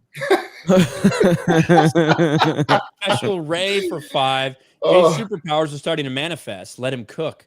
Metal objects are attracted to him. Update. So right there, you can go to Meta PCs on our Meta PCs landing page, and you can use the promo code 199 for a discount. Also, be on the lookout for that 199 utility belt on 221B Tactical very soon. Anima chains for 2. 2 J's, 1 cup. Of applesauce. I have no interest in that. Stacy for 5. Jay, what's the most amount of silverware you've ever found next morning after eating in bed? Man, there's a lot of super chats with my name on them. There's more. Oh, Jay's Soggy Taint for 199. I got news for you. You're Jay. It's Jay. Thank you. Mr. Peckerwood for 2. Need survival spoon in the 199 store. We can get it. We can get it. OnlyFans Clam Slam Buffet and Disco for 5. For once, proud to say I hail from the same city county as that Indiana councilman, lesbian woman of color. Jay might be able to arrange a hookup. Yeah. Maybe. Jay's Sticky Spoon OnlyFans for 199. Says 199. Melodic Method for 5. I'm not the first. Where are you guys on my live stream? Melodic Method for 5. I'm the first to wonder if the writer strike is cover for major shakeups. No, I don't think so. I think it's something the writers do every once in a while, to be honest with you. People might use it as an excuse to do some stuff, but Lonely Fans, Clam Slime, Buffet, and Disco for 5. Hollywood's too stupid to learn a good lesson. Always learn the exact wrong thing. Looking forward to 5 years of bad video game adaptations. The Clue channel for 5. Smash Brothers Infinity War. I'd watch it. Hell yeah. Dude, Rhino Helix for 10. Crazy. Ryan, tell a story about frustrating fast food experience. Jay, hold my spoon. It's Glenn for 10. If Mario 6 starts a video game trend in Hollywood, my dream would be HBO Max adapts Elder Scrolls franchise into epic series like Game of Thrones. So much lore and storylines they could adapt. That'd be fucking cool. That'd be cool. Yeah. OnlyFans, Clam Slam, Buffet, and Disco for 5. If Disney World or Disneyland were an OnlyFans model, they just hit 50 years old and about 230 pounds at 5'4". Universal's 24, 5'6", and 110. Simps, move on. Right. Time and place for 10. World. All right. Sorry. 70 years old. Shamu. Time and place for 10. You're not alone, Jay. I too have woken up like that. I can't look at Hershey's cookies and cream in the same way. I'm about to go to bed soon. I think I'll take your advice. Get some applesauce before then. Mate. It's good. TGTT or TGTK for 20. Bottom line, if you don't win the culture war, you lose. Thank you. Yeah. G-Man for 5. Conservative media turning to liberal media as we speak. Thank you, God, for letting us witness them Freaking commit career elitist. self-deletion over petty BS. LOL. Thank you. Arthur Brown for 10. I said it before, I'll say it again. Attacking anime is idiotic. Anime is all of Japanese animation. You can't just put it in a box and attack it like a specific genre of media.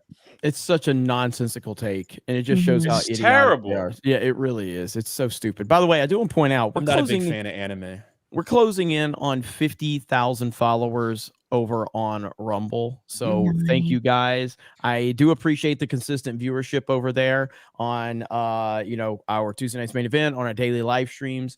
And the fact that I guess the membership stuff is picking up over there is really cool. And so I'll get Krista to look into the emojis over there. So exciting stuff, man. Shout out to Rumble. Yeah. Lonely Fans Clam Slam Buffet and Disco for 2. New menu items: Sebastian cakes and flounder fillet. John Papaserio for 199. Come on, Disney. Predator vs. Ewoks. Yeah.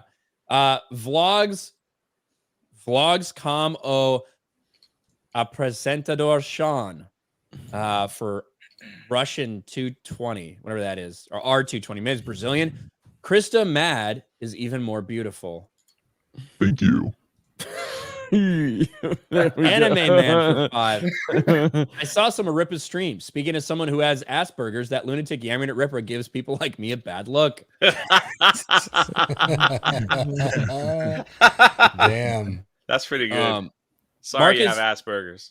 Marcus Henry for 20. This shit gets on my nerves. Oh my God. To be honest, makes me ashamed to be a conservative. Matt Walsh got a little success off his What is a Woman doc, and now he's sniffing his own farts. He can't see the long game here.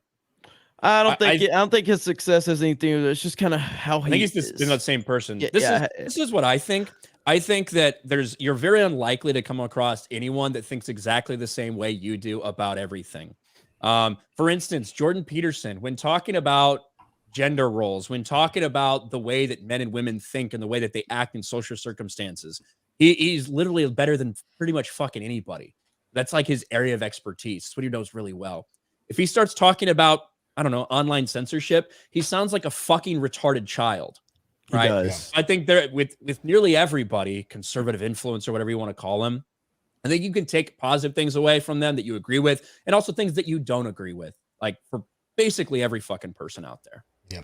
To be honest. Yeah, no, I agree with that, but I also think that there just seems to be a common theme with a lot of them to be dismissive of geek nerd video game culture, and that's fine if they want to have those opinions, but I think that there's a lot more serious stuff at play right now. And when you see the left continuing to infiltrate those territories while you're just diminishing them and disrespecting them, I think that plays a big part into it. When you have a big voice in the conservative side, you need to be you need to recognize the damage you're doing. And so I think that's one of the problems. I agree with everything Ryan said, but I also think that there's far more context to what these conservative voices. I mean, I don't like when they talk above everybody. They think they are above everybody. I hate it. Yep. Ryan Kittle's Jewish nose for $1. Thank you. Os M Foss for 10. Just saw a trailer for new game Starship Troopers Extermination. Game looks amazing. Hope they have the original soundtrack included. Hail. Thank you. Aurora Uplinks for 5. I had this great idea for Danny DeVito. What if he was Grogu's speaking voice? They have about the same age and they have similar life experiences. That's good. Sixer Iverson for 2. Rippa, Gordon Lightfoot passed away yesterday. It's actually true. Like that's recent. So hey, Rippa, did you know Jerry Springer died? Yes. That just happened too. It did. JM Elliott for 199. Is drunk 3PO gay with a soft G? Gee? Soft J. Soft G. Like you'd say J instead of gay. J? Oh. I'm not gay at all. Sorry to disappoint you. Fantastic, Mr. And the other person is poop. I like movies. That was the poo-poo. Fantastic, Mr. Knox for Aussie 5. An idea. If Nintendo does indeed do a Smash Bros, Miyamoto should be the guy who represents Glove Man or whatever the end boss is. Then for another 2, or their end game like movie. There you go. I mean, you've got Sakurai, who is I don't know how involved Miyamoto is. I mean, obviously from a thematic standpoint, that's fine, but it's so crazy, man. Like Sakurai just tweeted like the other day, I love the movie. And it's like, how if you're just now seeing it? You know what I mean? But of course, I know it just released in Japan, but like these guys are the top of the food chain at Nintendo, but they're still treated like, they're just regular people. It's wild. But to have, I don't know how involved Miyamoto is, but obviously Master Hand's going to have to play a part into whatever they're doing with Smash Bros. So. All right. Streamlabs, Marksman for $5. 1 out of 2. Jeremy, have Ryan read this, but pre-read it first. Don't know if it goes too far. As we'll see. It began with the forging of the great slurs. 3 letters were given to the homos, the gayest of all beings. 5. No. I'm not going to read the next part. And I'm not going to read the next part. Oh my gosh. Yeah, I won't read the next one. I'll read that one though. Where's this at? Streamlabs? Yeah. It's the second one on there. Dungeon Lord for 3.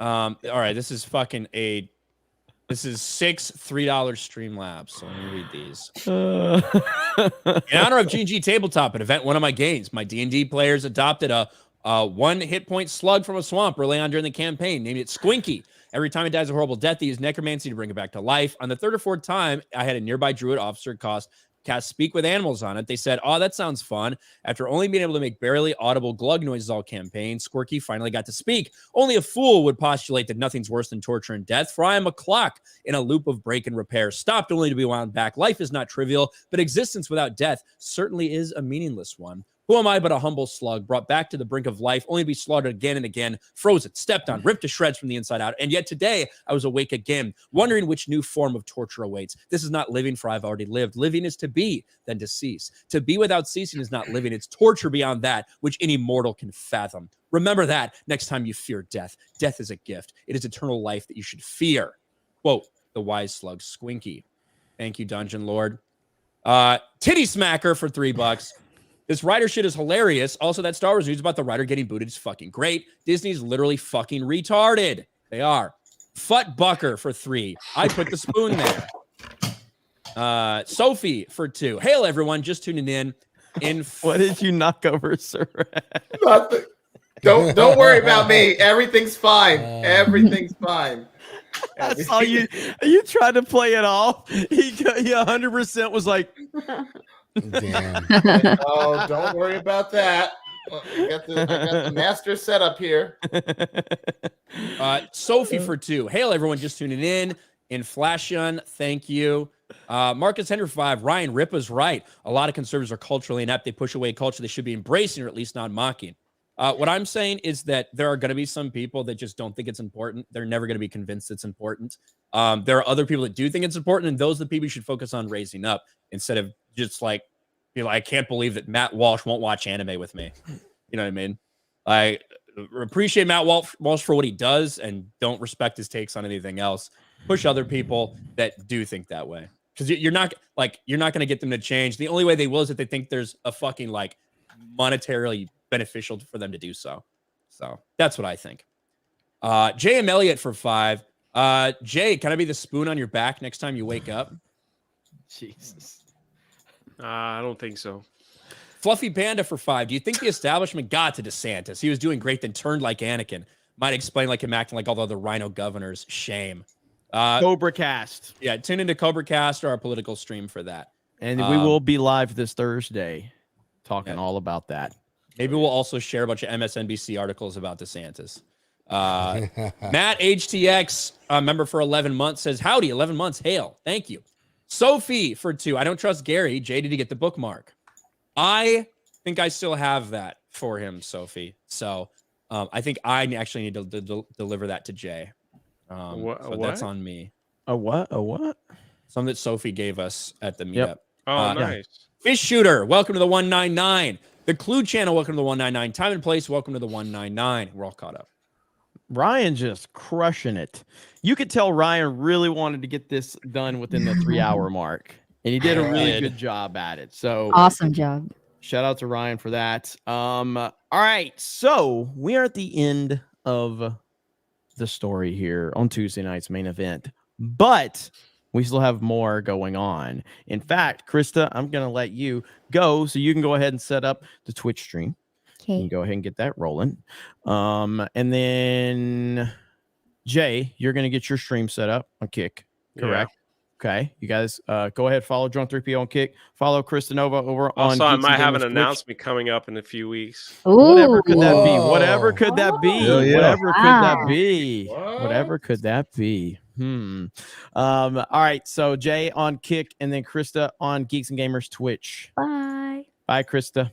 All right, so we've had a great night here on Tuesday night's main event. Appreciate all of you. Thank you so much for all of the support. I hope we gave you an entertaining show. I hope you laughed. I hope you had fun. I hope you got a little bit of information. We'll be live tomorrow for Geeks and Gamers Daily, as always, Monday through Friday, to cover the latest in pop culture news. And then we have Side Scrollers going live right after that. So that's going to be awesome. Rippa, what do you got going on besides monetizing haters? Oh man, that's hell. I feel like I'm good for the week. Shit, after that stream on videos, all kinds of shit. But no, I'm gonna be at the warehouse bright and early, working up 4 o'clock in the morning, get my workout in, and then heading to the warehouse. We're moving over.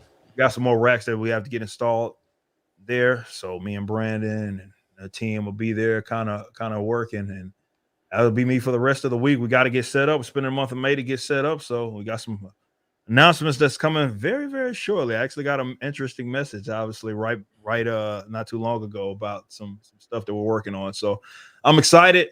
I got to step away a little bit, monetize the haters, came back, but here we are. So yeah, it's always Here fun. we are. Hell yeah, man.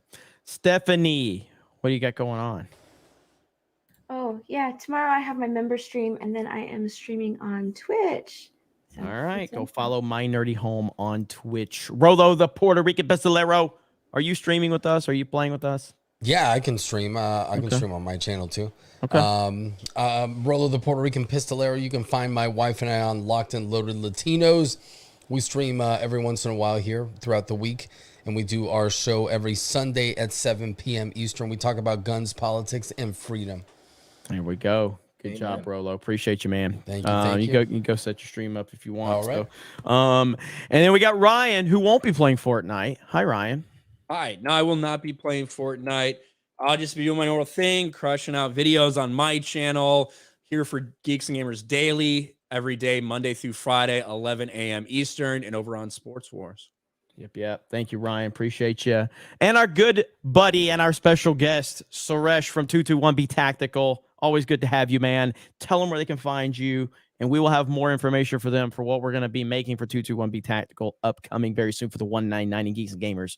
Where can they find you? 221btactical.com. Everyone can head over there, check out the Geeks and Gamers merch, and of course the new 199 merch and 199 super belt pouch. Utility belt. Utility belt. It's we're not calling it a fanny pack. We'll be over there too, and then you could catch my social and political takes that I could say things that most people can't say because of my phenomenal tan over on my YouTube channel at The Situation with Suresh. So it's funny how many people are like, oh man, I agree with you, but I can't say that because I'm white. I'm like, well, I can't say that. What's up? So yeah, at The Situation with got a lot of the Geeks and Gamers crew over there following. So I noticed a lot of the names from your chat over there supporting the channel. So thank you to everyone from this community. You guys got the greatest community, the greatest followers, greatest fans. So thank you for supporting me over at Situation with Suresh. Thank you for everyone visiting 221B Tactical. We got to get your guys a code to give them 199. We should do code 199 at 221B Tactical. Let's do it. Discount. We set it up. Let's do it. But man, yeah, you guys are all beautiful. So thank you. Thank you for having me. We're gonna have a great time, vlogging tomorrow, and then I can't wait till Thursday because we got a ton to talk about on the unnamed political stream. That's right. And then we had Jonathan says, thanks for reading the super chats, Ryan. You're welcome. Does that make you happy? Unlike LeBron Ryan? James, I can actually do it. I sped through that one about the fucking slug. That was super reading there. We got a couple. Let's see. Hayden for 5 says, Cut resistant armored gloves from 221B are awesome. Use them every day at work. Hell yes. That is awesome. Spirian for $1.99. Thank you. Arthur Brown for a 99-cent poop emoji. And Jolly Rogers says, Jeremy, how's the G&G video game going? Ever thought of making phone games? Also, Ryan, do you meditate in front of an aquarium? Hail Geeks and Gamers. The G&G video game is definitely coming along. I haven't had an update in probably about a few weeks, maybe a month, but they are still working on it very closely. And I can't wait to see what the final product is going to look like. So more to come on that. And if you want to play the first Geeks and Gamers video game, it should be in the description. But I'm sure our mods can drop a link if it's not. It should be in the description though. Let me look right now. If you go down to the bottom of the description, you can play Fact Blast, the Geeks and Gamers video game developed by T-Rev. So please go check that out. It's a fun game. It's kind of difficult too. And the music's so good. So I can't wait for the sequel. It's going to be great. Okay. So Fortnite on Drunk 3PO's Kick channel on Twitch, hosted by Krista Nova over on Geeks and Gamers Twitch. And it looks like Rolo is going to be live on Locked and Loaded Latinos. Other than that, thank you guys so much. We appreciate it. I hope you have a great night. And I'll see you guys on Fortnite with Krista over on Geeks and Gamers Twitch very, very soon. Have a good night. And we'll talk to all of you later. Bye, everyone.